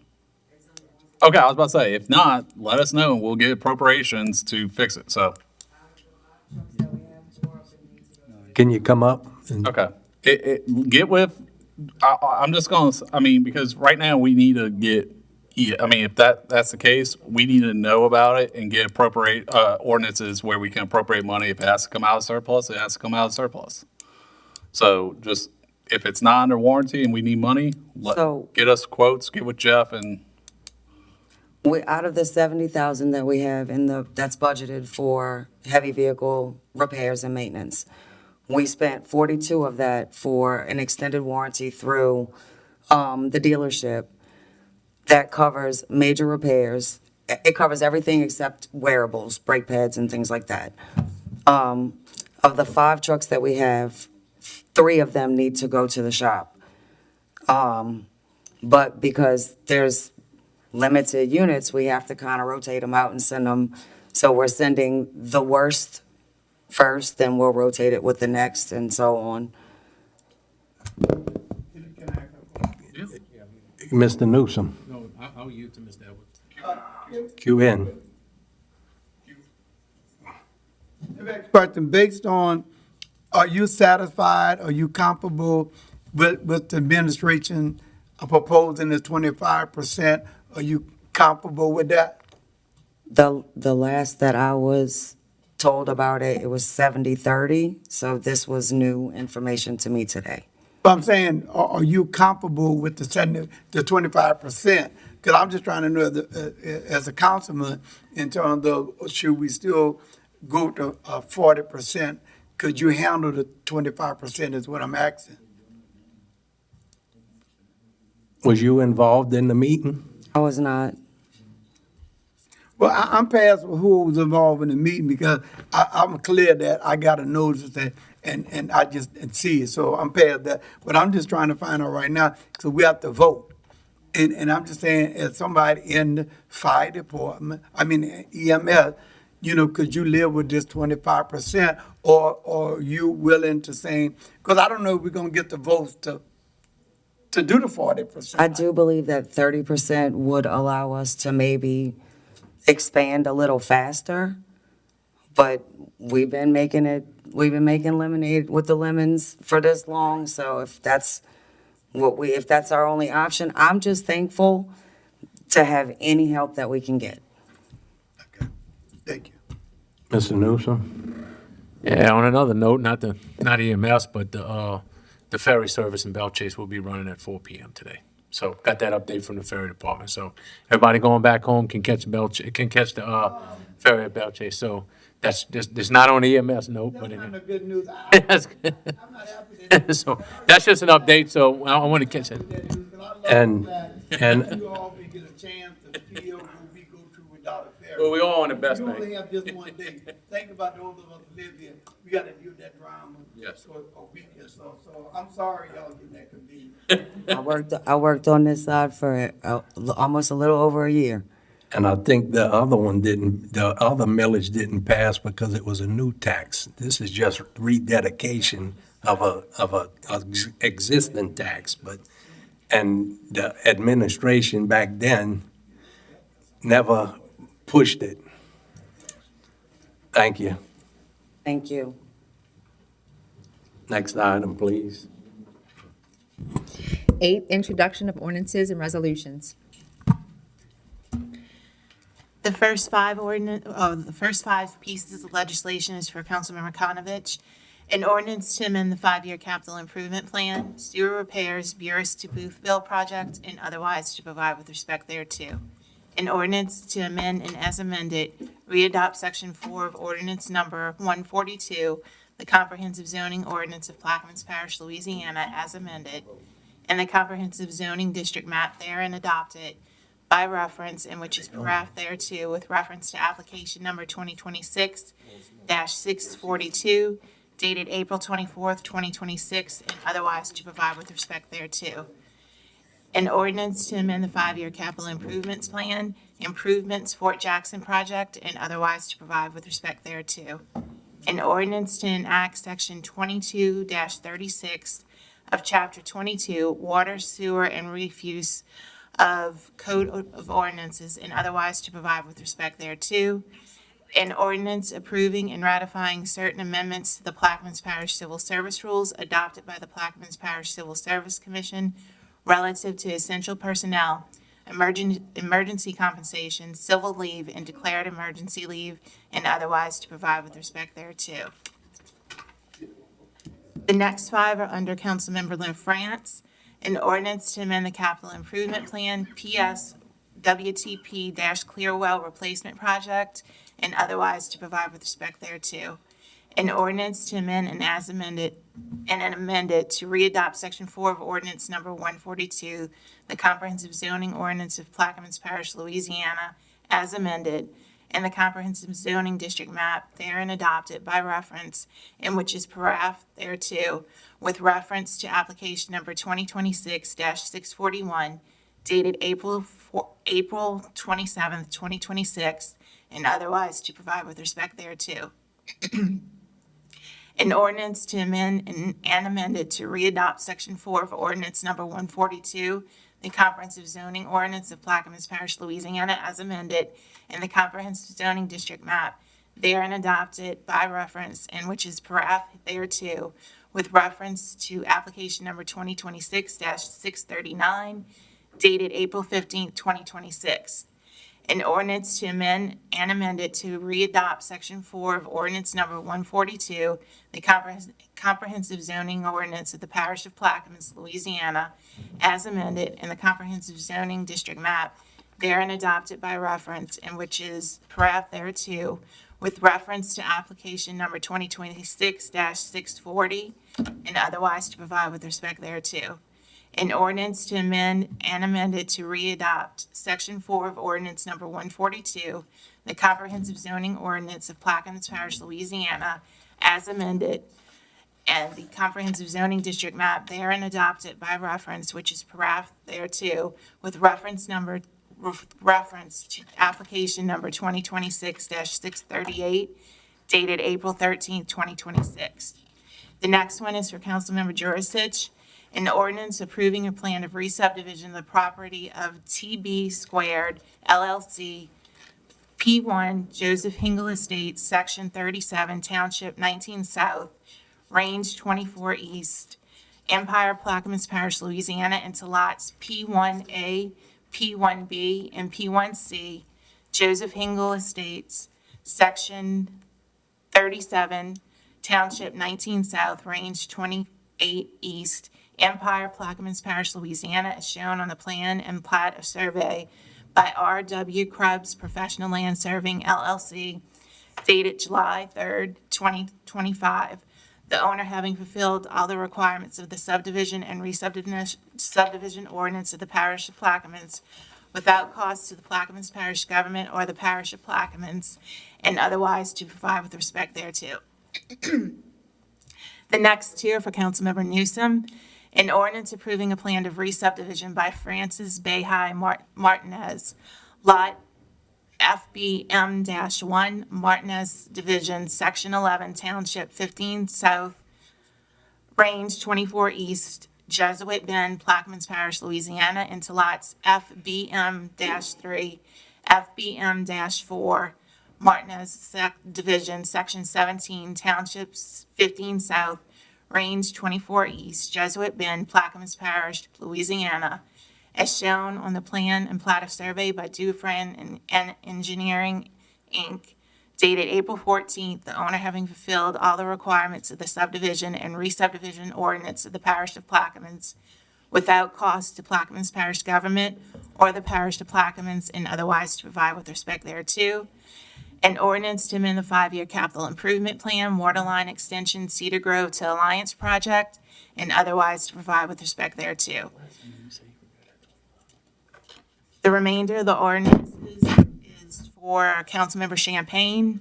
An ordinance to amend and amend it to readopt Section 4 of Ordinance Number 142, the Comprehensive Zoning Ordinance of Plaquemines Parish, Louisiana, as amended, and the Comprehensive Zoning District Map therein adopted in reference, which is paraph thereto, with reference to application number 2026-643, dated April 27th, 2026, and otherwise to provide with respect thereto. An ordinance to amend and amend it to readopt Section 4 of Ordinance Number 142, the Comprehensive Zoning Ordinance of Plaquemines Parish, Louisiana, as amended, and the Comprehensive Zoning District Map therein adopted by reference, and which is paraph thereto, with reference to application number 2026-648. An ordinance to amend and amended to readopt Section 4 of Ordinance 142, the Comprehensive Zoning Ordinance of Plaquemines Parish, Louisiana, as amended, and the Comprehensive Zoning District Map therein adopted by reference, and which is paraph thereto, with reference to application number 2026-649, dated April 27th, and otherwise to provide with respect thereto. An ordinance to amend and amend it to readopt Section 4 of Ordinance Number 142, the Comprehensive Zoning Ordinance of Plaquemines Parish, Louisiana, as amended, and the Comprehensive Zoning District Map therein adopted by reference, and which is paraph thereto, with reference to application number 2026-645, dated April 27th, 2026. An ordinance to amend and amend it to readopt Section 4 of Ordinance Number 142, the Comprehensive Zoning Ordinance of Plaquemines Parish, Louisiana, as amended, and the Comprehensive Zoning District Map therein adopted by reference, and which is paraph thereto, with reference to application number 2026-647, dated April 27th, 2026, and otherwise to provide with respect thereto. An ordinance to amend and amend it to readopt Section 4 of Ordinance Number 142, the Comprehensive Zoning Ordinance of Plaquemines Parish, Louisiana, as amended, and the Comprehensive Zoning District Map therein adopted by reference, and which is paraph thereto with reference to application number 2026-644, dated April 27th, 2026, and otherwise to provide with respect thereto. An ordinance to amend and amend it to readopt Section 4 of Ordinance Number 142, the Comprehensive Zoning Ordinance of Plaquemines Parish, Louisiana, as amended, and the Comprehensive Zoning District Map therein adopted by reference, and which is paraph thereto, with reference to application number 2026-646, dated April 27th, 2026, and otherwise to provide with respect thereto. And an ordinance to amend the 2026 General Fund Operating Expenditure Budget, Parish Council, District 2 Department, and otherwise to provide with respect thereto. Thank you. If anybody has a withdrawal or deferral, can you cue in? Yes, sir. 9A2, we're going to defer. I do want to notify. He's supposed to be coming? So, Mr. Tuesday's been working with Entergy. They are supposed to email, they watched the last council meeting where you all kind of explained a lot of y'all's concerns and whatnot. It's my understanding that they're going to email you all with a lighting plan. I know they've been working behind the scenes to get that together. So you all should expect an email on that in the next couple days, what their plan is. And then obviously for the ultimate vote, yes, we will have, what? One or two what? The franchise agreement. Yeah, with Energy. What? That's 2. Oh, I'm sorry. I apologize. Did I say the wrong one? Oh, okay. A2. Okay. Well, the Entergy. No, two's, he's right. Yeah, 9A2. All right. But on that contract, Yes, sir. can you add street lights in it? We will have a discussion with that. First of all, we wanted to get them to have a plan for you. And so, once again, I think most of this is negotiable. I think they've heard y'all loud and clear after watching the last meeting. And let them present that plan to you all. Let's see how you all respond. Jock is also working with them on the excavation issue to see how that works and that fits in. So if you all would still like a meeting, or at least a couple of you all, we will request that meeting if that's what you all are telling me you want. He called me a couple of days ago and he's Who's he, Jock, or? No, the Entergy fellow? yeah. Okay. And he's supposed to come down the road and he wants to ride with me to show him the lights. Okay. And I told him you're gonna have to come at night because lights don't work in the daytime. I hear you. Well, look, like I said, I do know they heard y'all loud and clear. They have developed a plan. And like I said, you should be expecting that fairly shortly. So you're deferring that one? So 9A2 will be deferred. I don't think it falls off, right? We have one more? Okay. So we'll defer that one more time. All right. You have, it was reintroduced. It was, Okay, well then, let's reintroduce it if you don't mind. No, it don't fall off. Reintroduced last meeting. I thought y'all just said. It just got reintroduced. Do whatever you gotta do. All right. Mr. Schultz. B as in Bravo, C, and H are all deferred. B, C, and H are all deferred. B, Bravo Charlie Hotel. Anyone else have a withdrawal deferral? I'll go over 9-2 deferred, B, C, and H. deferred. Yeah. And F.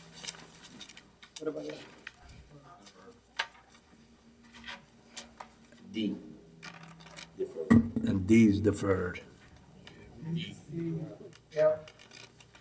B, C, D, F, and H.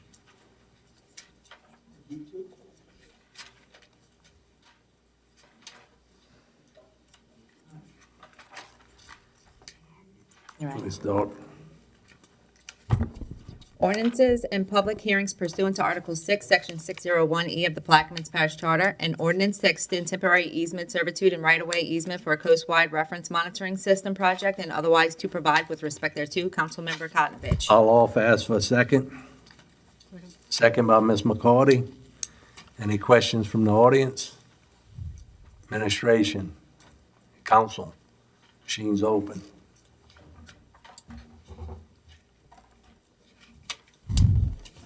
That passes 8-0.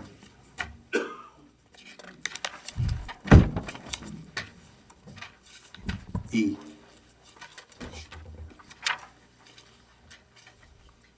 An ordinance to amend the 5-year capital improvement plan repairs Diamond Park project and otherwise to provide. That was deferred. Go with E. E, a resolution ordering and calling an election to be held in the parish of Plaquemines, state of Louisiana, to authorize the rededication, levy, and collection of a special sales and use tax therein, making application to the Louisiana State Bond Commission, and providing for other matters in connection therewith. Councilmember LaFrance, and this has changes. Can you read the changes? In the digest on line 4, we're removing the word foreman and inserting super.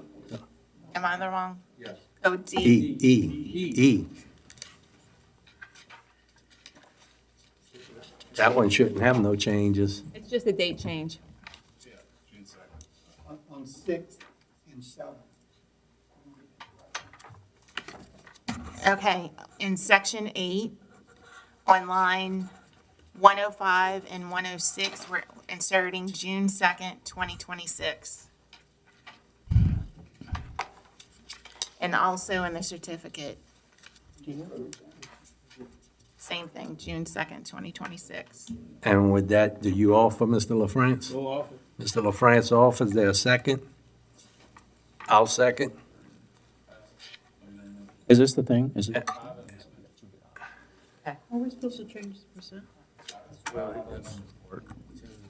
Mr. Schultz. We're on the election. I just want to make sure we're. Yes, we're on E. Okay. I have an amendment based on administration and what we went over to change it on line 7 to 25% of net revenues. Lines 48, 25% of net revenues. I think that's the only two places where it mentions the percentage. You also have to change lines 14. Oh, yeah, 14, 50, 25%, and 56 also. Oh, 70, yeah. So it's line 7, 25, line 14, 75, line Oh, yeah. 56. Okay, yeah. So, okay, so line 7 is going to 25% Line 7 and 25. of net revenue collected for providing emergency. To continue use on line 14, we'll go to continue to use 75% for fire. And then on line 48, 25% will go to EMS. And then on line 56, we'll go to 75 for fire. Thank you for that. Line 56. That's based on what we were talking about earlier. With that, I'll offer the change. Ask for a second. Mr. Schultz offers and Ms. McCarty seconds. Any questions from the audience?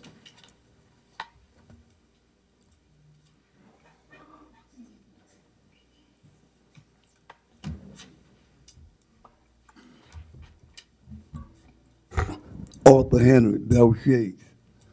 You know, there's gonna be a big election next, November. Most of you guys gonna be gone. Some of you gonna be back. The people watching this now, It wasn't like the last time this came up for all proposition on the ballot. Now everybody got YouTube and everything else to watch this stuff. The people knows now what's happening. They know what's happening now. This 25% is not fair. It is not fair. Put it to the people. Let the people decide. What you got to lose? Put it to the people. 25% is not fair. It should be 30%. Councilman Schultz, love you to death. Respect you. With all due respect, this is a conflict of interest for you. You're a fireman. You know what I'm saying? So you shouldn't be the one pulling this pawn here. You know what I'm saying? You shouldn't do it. Shouldn't do it. Put 30% to the people and let the people decide. Let the people decide. He's trying to make us increase from 25 to 30.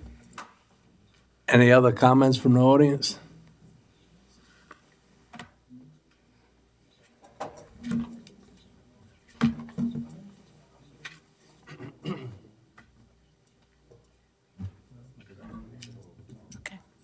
Sunita Trufant, 17063, Highway 15, Point Lahash. I agree with Mr. Henry. I think that we should put it on the ballot and have a drop down, choose yes, choose no. If you decide to choose yes, you should have options, 25%, 30%, 35%. But 25%, I believe, and I feel, is not enough. If we're gonna put it to the people, allow them to choose what they feel is fair enough for EMS to receive. I mean, I'm thankful for 25, but I think that both entities could suffice with a 70-30 split. That's my belief. But I think that the people should have the option to choose, you know, what they feel. But thank you all for the 25%, but I think 30%, we should have left it at 30%. I don't know why the council chose to go from 30% and go back down to 25%. That's unbeknown to me. I'm not aware, but whatever the decision was to do that, I think that it should be reevaluated, or if you're stuck, neutral, undecided, let the people decide. It's our money. It's coming out of our pocket, you know, so give us that option. There's ways you can put it on the ballot where we can choose, offer a drop down in the election. Thank you. Mr. LaFront, oh. Yes, sir.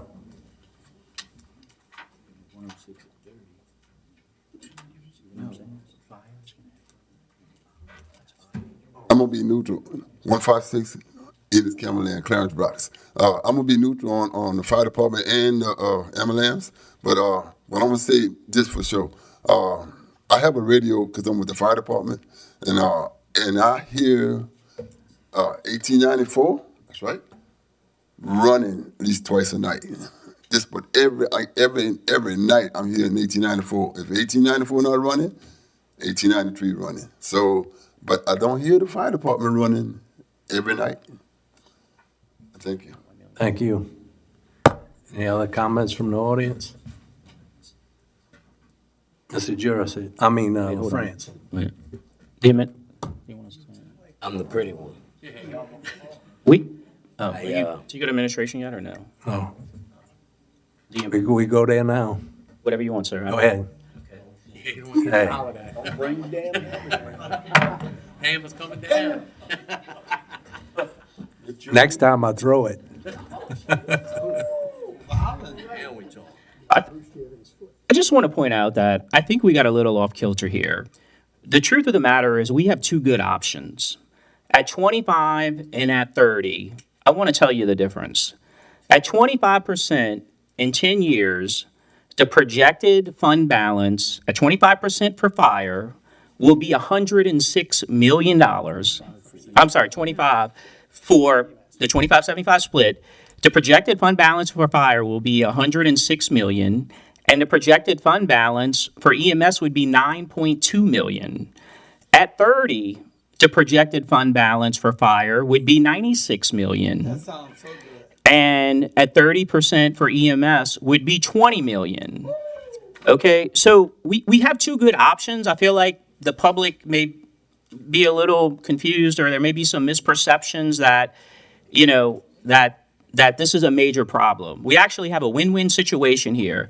The question is fire going to have 106 million in 10 years, or is fire going to have 96 million in 10 years? Or is it going to be 9.2 or 20? That's based off the projections. That's based off the projections that we had ran based off Venture Global. And so I just wanted to point that out because it seems like, you know, that we have a major problem here. And what we really have is two good solutions to an existing problem. Mind if I can talk really quick? Go ahead. Can you cue, put his mic on?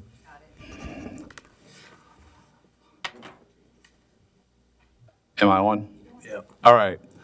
As Mr. Buer said, there's two good options to save the head. We gotta get, So, I'll make an amendment. wait, she's gotta take her second off and you, Oh, yeah, can you take the second off?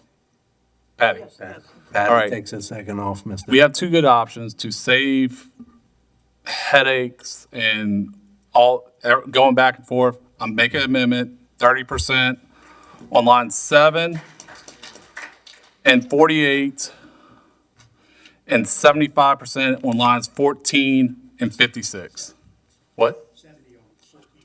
Oh, yeah, sorry, 70 on 14 and 56. With that, I'll offer the new amendment. And I'll second. Sorry, Pat. Mr. Schultz I offers think- amendment, yeah. Mr. Edwards seconds. I am. Okay, Mr. LaFrance. Let the people decide. Well, yeah, let the people decide, and that's the reason why I put it on the agenda. That was the reason why I put it on the agenda, because I wanted the people to vote for it. Let the people vote. Mr. Schultz, I'm glad you amended the situation from 25 to 30. I'm not gonna have to get down as much as I thought, you know. But again, we didn't want to nickel and dime the ambulance service. We didn't want to nickel and dime them. And I want everybody to realize this is not a up the road, down the road, each thing. It's not. Because just last year, there was an accident on Good News. There was an accident with a motorcycle, and we couldn't have an ambulance because the ambulance didn't start to take the gentleman to the hospital. Grant Solis had to take him and put him in his unit and bring him to the hospital. That gentleman was my nephew. That young man was my nephew. Did I say he's a police officer? So I want y'all to know it's not a up the road, it's not a down the road, because that accident happened right there, smack right there in Bellchase. You know. Also, when I came up, when I was playing football, we had an ambulance on the football field. Yeah, right, right. That's right. They had ambulances back then? Horse and buggy. But, you know, it's a safety issue. It's a safety issue, because y'all don't want to see a child getting hurt on the football field and have to stay there for a half an hour, 45 minutes for an ambulance to come. You don't want to see that. You don't. So, but I want to tell you all about an incident. I spoke to an EMS person, and I'm going to do my best without getting upset. That was a call. They made the call. When they got to the scene, she told me 6-month to 8-month baby was blue. And we know what that means when it was blue. The mama crying, screaming, the daddy all upset. And they worked on the child. They worked on the baby. And finally, they was able to get some vitals, get a heartbeat and everything. And she told me, she said, Colton, only by the grace of God, only by the grace of God, that happened. EMS people, y'all God's gift to the human race. I tell you, I don't know how y'all can do it. I know I couldn't. I know I couldn't. But I'm glad to that Mr. Schultz let you change it. And again, all the phone calls I received, it was in support of the EMS, the ambulance service. Nobody said anything bad. But Mr. Butcher, I will tell you, you could have came away as being the hero. You could have came away being the hero. But you fell short. I yield. Mr. Newsom. Oh, thank you, Mr. Chairman. Kind of lost track. I can't remember that long ago. No, that's been a long time ago. Yeah, it went back when Mr. France and Mr. France is a couple years older than me, so he's right there. But just let's get again. I'm gonna just talk about EMS and we talk about the service, and as Ms. Shannon knows, she can attest to I'm a supporter of EMS, as she said. Yeah, as she said, as I've spoke with Ms. Shannon numerous times, I am a supporter of EMS, and y'all can ask her after this meeting and all things that we've done. And I did speak earlier about what this body, this council, as 9 of us has done for EMS. Every time we needed, a need was there, funding was there. It was made happen by this body, by the 9 members up here. So, let's and I know this report does specify a lot of different things that need to happen. But just let's remember and these tax dollars, these sales tax dollars won't immediately hit till probably, and I don't know, it's probably sometime in end of next year. I'm guessing, is that probably these tax dollars? Well, we'll project them next year I see in 27, our projected sales tax of 15 million, so that'll be 30% of that or whatever that is, 30% of that. Probably won't hit till, anyway, but by putting money, and that's what we still have to come up with a plan, and I know some of the plan has come up with, I saw in this proposal, we talked about a schedule change, manpower issues. We talked about more ambulances. Currently today, as it sits, from Ms. Morrell's report that she sends out, EMS, paramedics, EMRs, all things, we have 12 vacancies in the department, 12. Why do we have 12? Is it for the schedule? I don't know. Is it for pay? I don't know. The pay now, as we said, these are civil service positions. Not a whole lot this body can do right here won't pay. Unless we do another Archer study or whatever, and we all know how long that takes. So what's the reason we can't? So just by saying, and look, this goes, as everybody said, this goes to the residents of Plaquemines Parish to decide what they want their sales tax dollars to be spent on is up to the residents. But we have to come up with the administration and council, and let's call it government, because we together on this. We all together on this. We have to get together with EMS and come up with a plan. Why, we can, like I said, we can go buy 5 units right now. We ain't got nobody to drop them. We can't drop, we got, I did a number, I don't have my figures. We have 8 EMTs, or advanced EMTs right now, 8 full-time employees. Think we got paramedics, we have 5 full-time, 2 part-time paramedics, and we have 1 EMR. So that's 8, 15, 16 people on staff. Now, that's not including the clerk and not including Ms. Shannon as the manager. So we got a manpower issue over there. So how do we solve it? that's a group, that's gonna be a group decision. That's all three, council, administration, and EMS has to get together, and we gotta solve this problem, because you can have a money stacked 2 feet high, and if we don't get any more people, we can't put any more units on the road. So with that, just some facts, I will yield. Mr. Jurasich. Yes, I want to say I think this was a really good compromise to come to. People spoke up.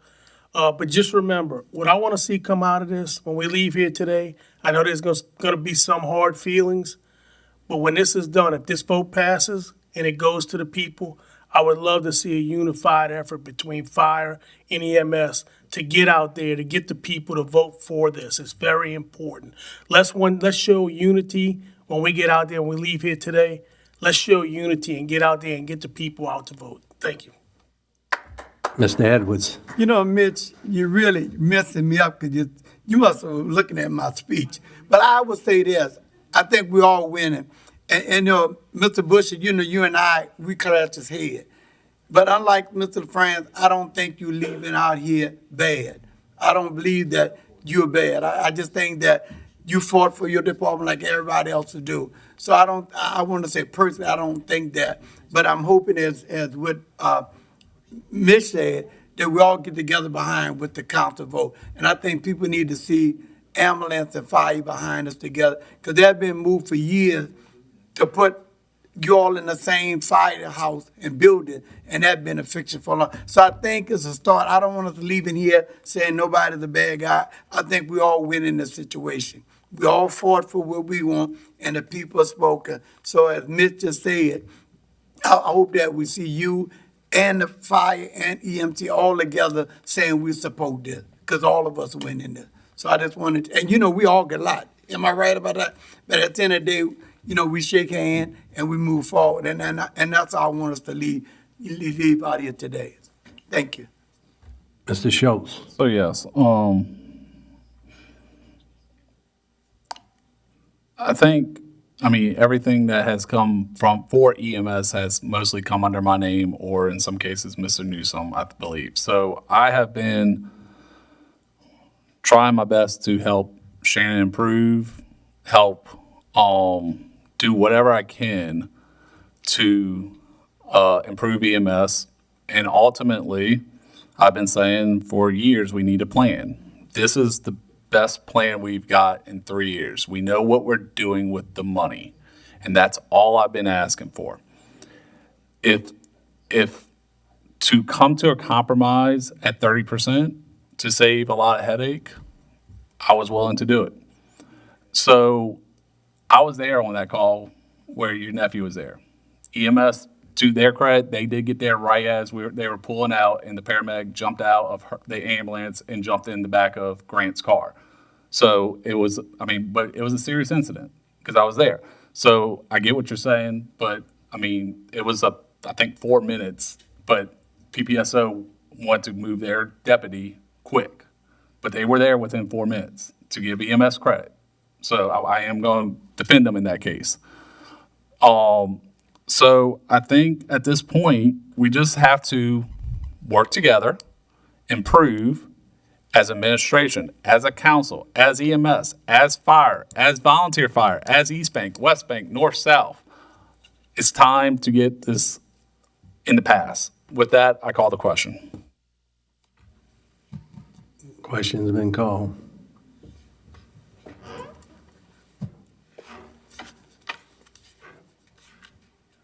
Pass 8-0.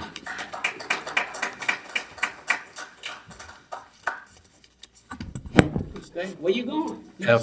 F's deferred. I heard the ferry just broke. Yeah, the ferry's out again. Michelle, go faster. That was the amendment, right? Yeah, that was just the amendment. We see how everyone has. So now we got to vote on the amended. Machines are open. As amended. As amended. Since it's a tax issue, I want to make sure we do this right. It passes 8-0. David has no problem, right? G, an ordinance to amend the 5-year capital improvement plan, water towers, repairs, Bell Chase and East Bank project, and otherwise to provide with respect thereto. Council Member Champagne. This has changes. You want to read the changes? Yes. On line 4, within the digest, we're removing $100,000 and adding $185,000. And the same change will be made on line 18, under section 1, removing $100,000 and inserting $185,000. And with that, Mr. Champagne offers there a second. Second by Mr. Jurasich. Any questions from the audience? Administration, council, Mr. Edwards. Yes, I'm trying to understand just what is this project going to do, because they got East Bank project, and so that's kind of vague. So what you mean by East Bank project? Because say water tower. So if you will, let me give a little background on this project. Back in November. No, waving at the people leaving, man, not you. Back in November of 2024, Robert Morgan came to me to discuss a plan to do some repairs on 4 water towers. One at Dalcor, one on Engineers Road, one on the complex, the government complex on F. Edward Abear, and one in Cedar Grove. And we were going to use the maintenance cap in trying to hold the bids under $250,000, just for bid purposes. Well, all of the quotes came back over $250,000. So that kind of stalled that project. Along comes July of 2025, we get an administrative order for non-compliance on those 4 water towers. So we were trying to get ahead of the game by doing some repairs. PPG asked for some capital outlay money. We got it. And so that gave us a little cushion, so we wanted to restart those repairs. When this was introduced 2 weeks ago, it was found out that we actually have $700,000 in capital outlay. We had a capital outlay of $250,000 for 2025. We're getting a $450 capital outlay this year for the same water towers. So unfortunately, we have to do it. I'm asking for an amendment to cover our 25% cost share for this project. And that's the reason for the $100,000 to go up to $185,000. And that's for the Delco water tower? That is part of the project, yes, sir.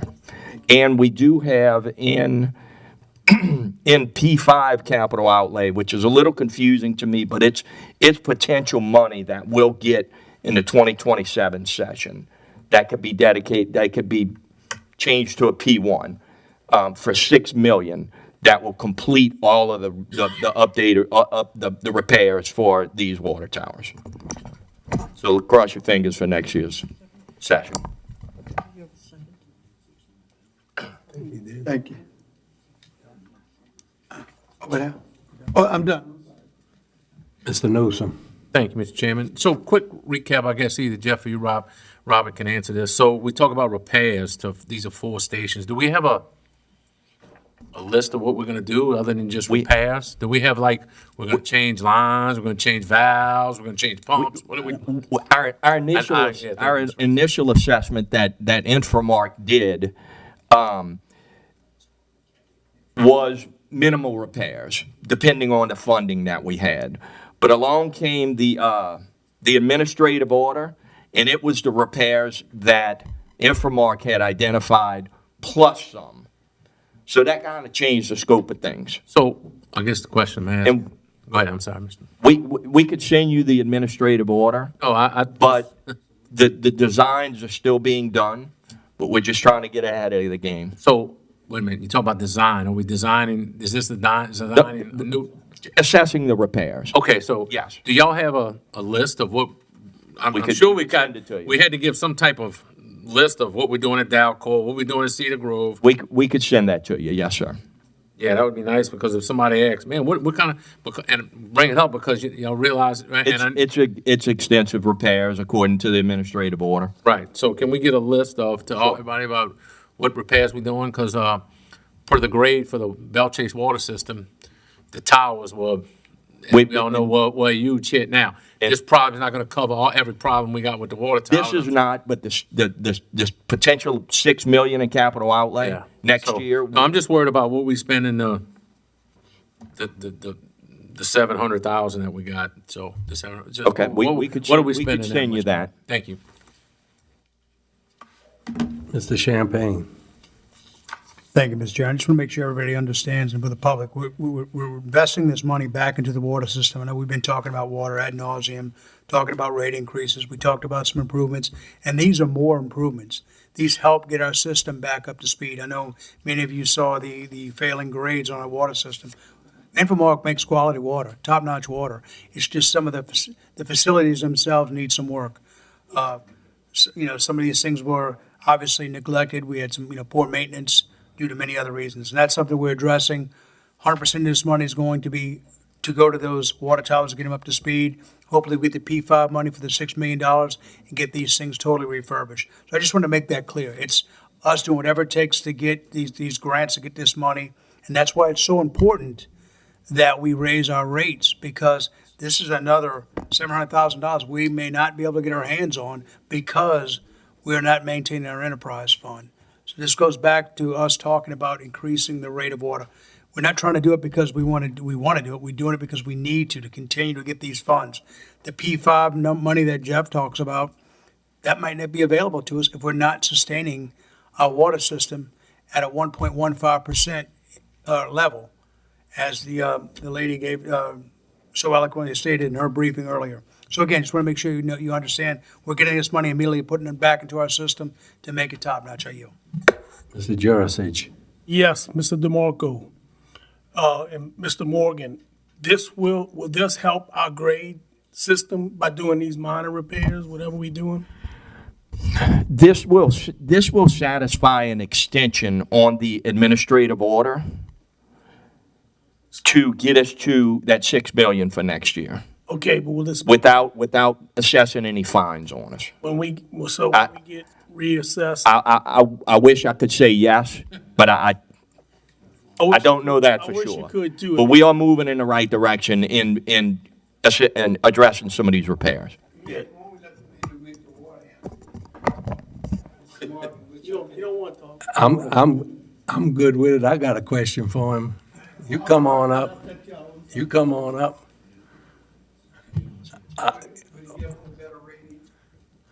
Yes, it will definitely give us a better rating.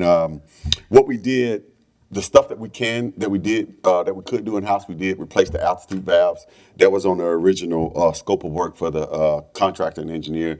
We took that off.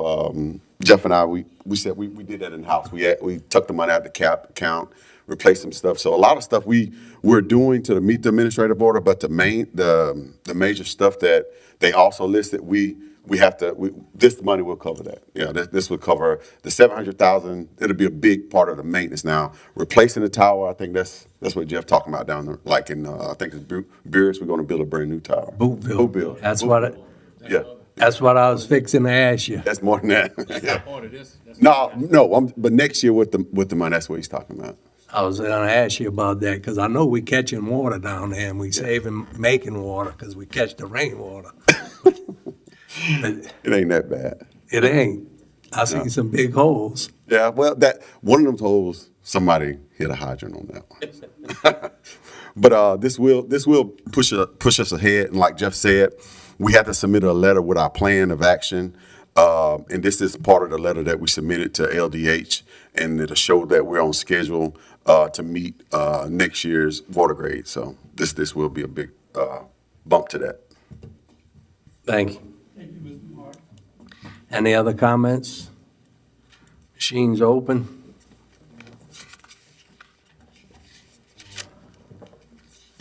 Passes 8-0.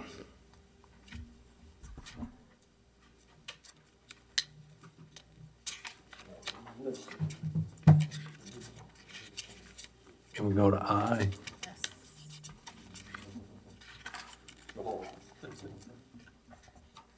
An ordinance to amend and as amended readopt sections 5.82, 5.72, and 5.79 of Chapter 5, Article 3, Dogs and Other Animals of the Code of Ordinances and otherwise to provide with respect thereto. Councilmember Schultz. Mr. Schultz, your offer? Mr. Schultz offers that second, second by Mr. Jurasich. Boy, you in trouble. Billboards with the lawyers and now cats. They're coming after you. They could have them in Buras. Any comments from the audience?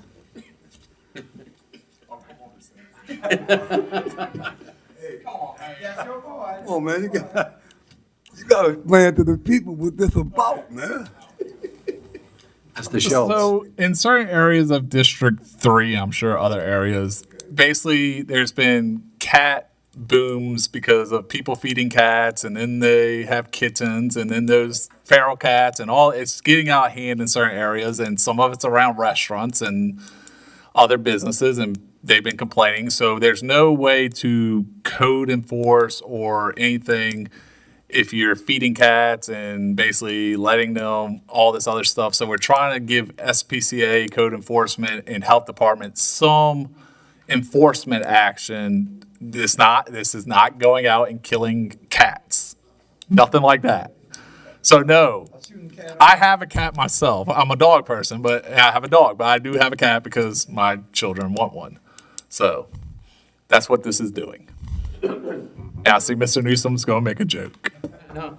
Mr. Newsom. Thank you, Mr. Chairman. This is a comment. So will this ordinance apply to SPCA when they feeding cats and stuff and all that stuff outside? You know, because they got a lot. Because I passed by, by the government building, they got The law is applicable to anybody creating a nuisance. So if an LASPCA individual is creating a nuisance and they've been warned, then they're Okay. going to have to figure out a different procedure or process.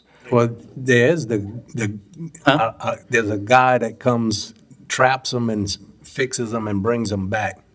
So, So many in a given period of time. well, you better catch yours first. I don't have a problem. Mr. Jurasich. Yeah. Here comes the joke. Here comes the joke. So, I mean, it's, I do see it. I do see it, and I know it causes a problem in some instances. Especially a black one.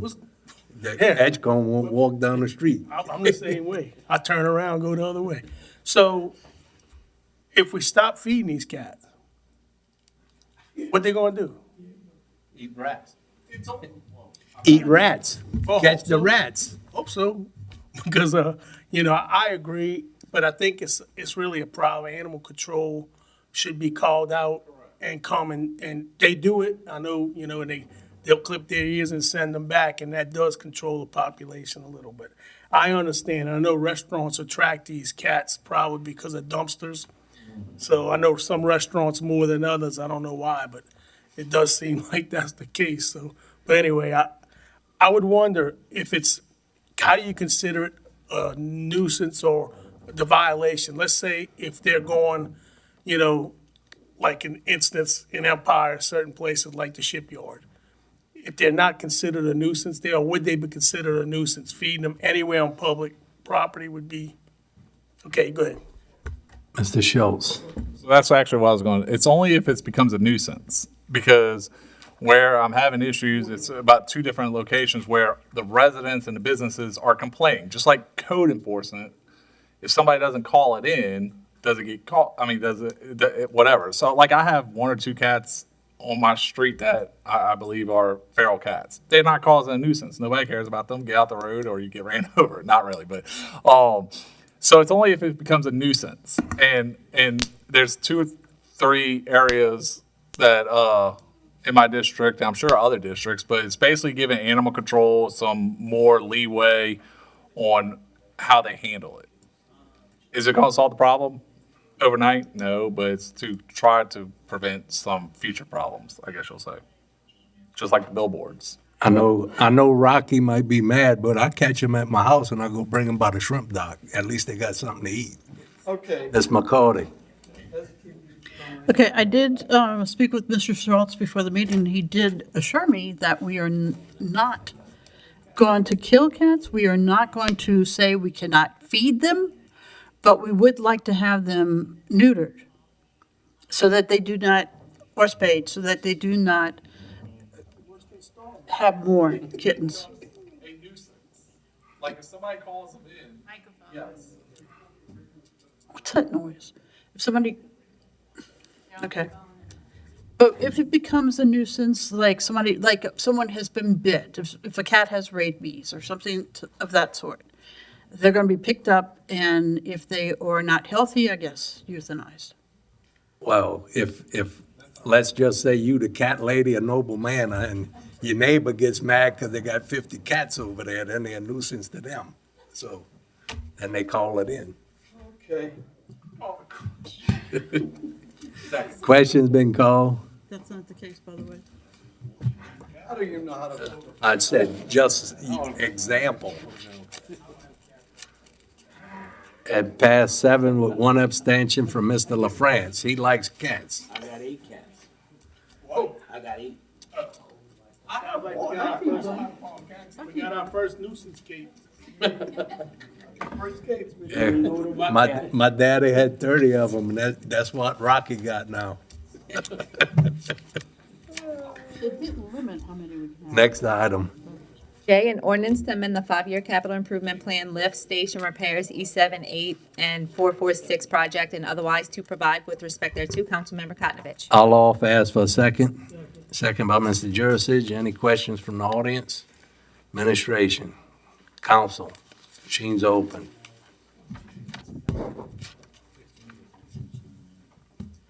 It passes 8-0.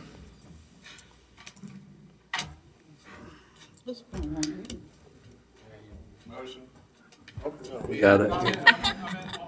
Approval of the minutes offered by Mr. Schultz as second. Second by Mr. Newsom. Any questions from the audience? Administration, council, machines open on the minutes. I thought you're ready to go. Air condition must be off. Yeah. It feels like it is. And it passes 8-0. Next item.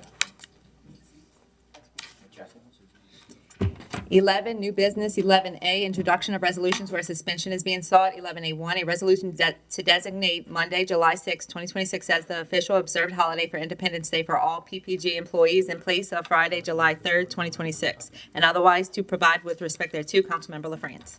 Mr. LaFrance offers there a second. I'll second. Any questions from the audience? That's what we're voting on. Adopted.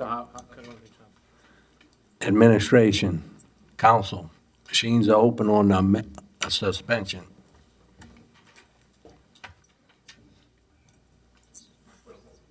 And it passed 7-1. Can A you resolution to designate Monday, July 6, 2026 as the official observed holiday for Independence Day for all PPG employees in place of Friday, July 3rd, 2026, and otherwise to provide with respect thereto. Councilmember LaFrance. Mr. LaFrance offers there a second. I'll second. Any questions from the audience? Administration, council, Mr. Champagne. Yeah, I'd like to know why we're changing, we're no longer aligned with the state. The state's giving Friday off. Why are we shifting to Monday as opposed to being aligned with the state and all the other services, federal and state services that are given Friday off? Why are we changing to Monday? I was asked by some employees. Employees asked. So 3 employees asked out of 100? I don't know. We didn't do a poll. We didn't do, I can't support this. I think that we need to stay in line with the state. That's fine, Mr. Chairman. Mr. Schultz. Yeah, I was going to say some of the same thing, but also we're talking about changing this a week before the holiday where people's already possibly taken off and all that. And now we're changing when their holiday is. And it's also, we have a policy. If it falls on Saturday, it comes on Friday. If it falls on Sunday, the holiday's on Monday. So I yield. They asked and said if it passed, it did. If it don't, they're good with it. So How many people are we talking Any other questions? Machines open.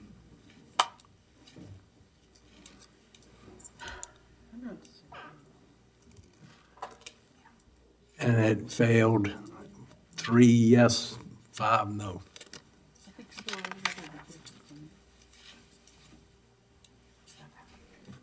Next item. Can you do just 1 and 4? Yeah. B District 9 update, Highway 11 update, and alligator tags. See, most of them left, but got questions on Highway 11. When this company's finished, are we gonna go out there and inspect their work, and if it's not up to our standards, they're gonna come fix it? That's my understanding. That's how it always happens. It didn't happen in Sunrise, and it ain't too good right now. We'll make sure it happens. 'Cause Yes, sir. I think it's worse That's now the than rea- it, That's the reason we're paying for inspectors. because I wanna be with the inspector to ride. He could come ride in my truck with me. I'll pay for the gas. You have to make those provisions. I don't know if that's in the contract, but I'm sure it's in the contract that the job has to be done to our specifications. And alligator tags. I know it was not a fight, but it was hard getting people's names on it. And going back in history, they used to have a lottery system. Everybody would show up at one of the auditoriums, you get a ticket, and they'd pick numbers. And people complained that some of the people were showing up to get the tags and selling them to other people in the audience. So they went to this system where, I don't know how many they had on the list, just say 20, and they split all the tags. Well, some of those people are not from the parish. Some of them are charter fishermen that's selling them to people to come kill an alligator, so now they making money off of it. So I know the man getting the tag has to get no harmless from the parish, but I think everybody who pays him to go fishing should have the same tag to come sign the papers and pay for the, go hunting on property. Yes, ma'am. Mr. Jersey. Yes, I'm gonna clarify some of this up. It says it right here. Alligator tags are issued by Louisiana Department of Wildlife and Fisheries. Once an individual's application is approved by the state, the Plaquemines Parish government issues hold harmless agreements to approved hunters. Plaquemines Parish government, you go apply with the state first. That's the first process. Nope. Yes, it is. I got it right here. I had And to go, talked to I had Wildlife. to go to I the, talked to I Wildlife. had to go to the office. She stamped my paper I filled out. I had to send it to the Wildlife and Fish. No, yeah. And then once she stamps your whole. Because I can't go to the state and get a license until I get that stamp from her. That's not the way I was told by Wildlife. Well, Wildlife shouldn't have any say-so in who gets our tags. You go apply. 30-something people applied the past few years. Some of the people they don't know the system. You gotta go to Wildlife, and you have to apply with Wildlife for Plaquemines Parish tags, show your proof of residency. Then they give you, I'm telling you, Ronnie, I know you ever got the tags yourself? No? I went over there with someone, guy. Well, I'm just telling you And because I'll tell you the process. it's causing a stink. There's also a lot of things that go on about the guided alligator hunts. Everybody on that boat has to be licensed. And there's a whole bunch. And they need to buy our no harmless. Well, we need to know, there's a lot of policing that needs to happen. But I did guarantee one thing, nobody's getting no special privileges on tags. Because in the past, it was, This year. I got complaints the last couple years. This one's getting 20, all I got was 5. Well, I know I think there was some discrepancies in the past few years, but that's not gonna happen from this day moving forward. Any additional tags will be spread out evenly amongst all the licensed and approved people that are parish residents. So, you might wanna check again, because when I talk to Wildlife, you go to them and apply for the parish tags. they approve you, you come back to the parish to get the whole harmless, and they issue the tags. The parish has nothing to do with issuing tags. I did it the other day. I filled out the paperwork the office sent me. You went to Ashley? Yes. I brought the paper back to her. She stamps it. Bought the paper from where? From me filling it out. I filled it out, brought it to Ashley, she stamps it. I gotta mail it into the Wildlife and Fisheries. Then I gotta get my no homeless. Okay, so you applied, but you applied as a parish resident. That's what she stamped for you. She stamped your proof of residency, if I'm not mistaken. I don't know why she stamped it, but she's, What was it, your proof of residency? no. The thing to get the tags, whatever paperwork she But you still had sent to me. get on the list with Wildlife, and then come back once you got approved by Wildlife to fill your whole harmless. Well, they I don't see, they approved saying I got a license, that's it. They don't have no say-so in who gets Plaquemines Parish tags. They do send the license. They'll send a list of people who have licenses. Did the license. But I can't get a license until I get this paperwork stamped and sent I'm in. just telling you what I was told, and I was, that's straight from Wildlife, and, I just want to see this problem get resolved. I want to see everybody get treated fairly, and that's why, they got the recreational thing. That's gonna cause a little. Well, somebody told me that's not coming here. The Plaquemines, because one, they can't go on my property and hunt without my permission. So They can't go on parish property and hunt unless they get the parish permission. Unless they're a parish resident. They have to get our That's gonna be a permission. lottery system. So, but But, I gotta, we will have extra tags this year, from what I understand, so everybody should be satisfied. No, 'cause it's And- confidential. the Wildlife and Fisheries, No, they got 36 original names, if I'm not mistaken. because And I put in for my property, from the drainage canal to the 40 open line, and they told, the Wildlife and Fisheries said I don't have alligators there. I sent Miss Morris a picture today, had one on the walking track. So I'm sure, they got alligators. yeah. So, but I do agree it needs to be treated fairly, and if people in the past weren't able to get some, they need to go through the proper process. Don't just sit there and call me or call you and say, I tried to get alligator tags, I didn't get none. Know the process to go get them. And Ronnie, you might want to explain. Mr. Newsom. Thank you, Mr. Chairman. Yeah, so, and Mr. Conniff is right, if you go back in history, it was done as a lottery. You showed up at one of these auditoriums and got your tag. You had to show your driver's license and get a tag, and they call numbers. And the reason it is what it is today is because Wildlife and Fisheries wanted to change it. They was the one behind changing the process to go to this, to where the parish, and you are correct, Ms. Conniff, the parish determines who gets the tags, issue tags. Plaquemines Parish. They gotta go to parish, and you go to see Ms. Butler, and she gives you a paperwork, and then you go to Wildlife Fisheries and get your tag. I know you say not, but I've done it with, I do not have any, let me just first, I do not have any alligator tags in my name. I don't own any property, so, but I have been with folks that do it, and I guess we need to have a conversation, because Ms. Butler does handle this, Ms. Ashley Butler, and then you get take it, and then you gotta go to Wildlife Fisheries, and with Plaquemines, with your paperwork, it tells you you can hunt alligators in a certain area in Plaquemines Parish, whether it's the Delta, the West, the East. West, East. Yeah, and your paperwork's gonna tell you where you can hunt, but that paperwork comes from Plaquemines Parish, who issues it. Truthfully, Plaquemines Parish decides, the Wildlife told Plaquemines Parish to do it this way. Now, Plaquemines Parish, through the administration, can do it any way they want to. They can give all these tags to one person if they wanted to.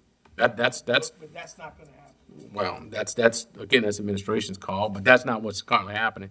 So I believe there is 20 hunters identified as alligator hunters.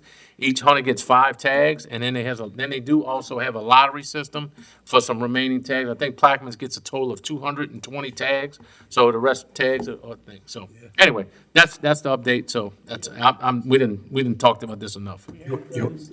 You want me to bring that? You want me to bring that up for you? I just said, my question, can I get some alligator shoes, that's all I want. Okay, next item, please. C, District 7 update levies, Suzie Bayou dredging project. Yes, I would like to get a report on the levees construction. Not so much detail that she sent me the last time. The only thing I want to know, percentage. Are we 90% completed and completion date? Okay? I need to get an update on Suzie Bayou dredging project. The people from Lake Harmony would like to have a meeting with the parish president. So if we could set up that meeting. If you could get me who would like to be in the meeting, would you be able to? Who's ever responsible? No, Lake Hermitage. Residents back there. Residents. All of them, they just want to have like a town hall. So, okay. You finished? Next item, Deferred. I'm a deferred. deferred. Do I have a motion to adjourn? So offer. Motion by Mr. LaFrance, second by Second. Mr. Newsom. Any questions from the audience? Administration? Council, machines open.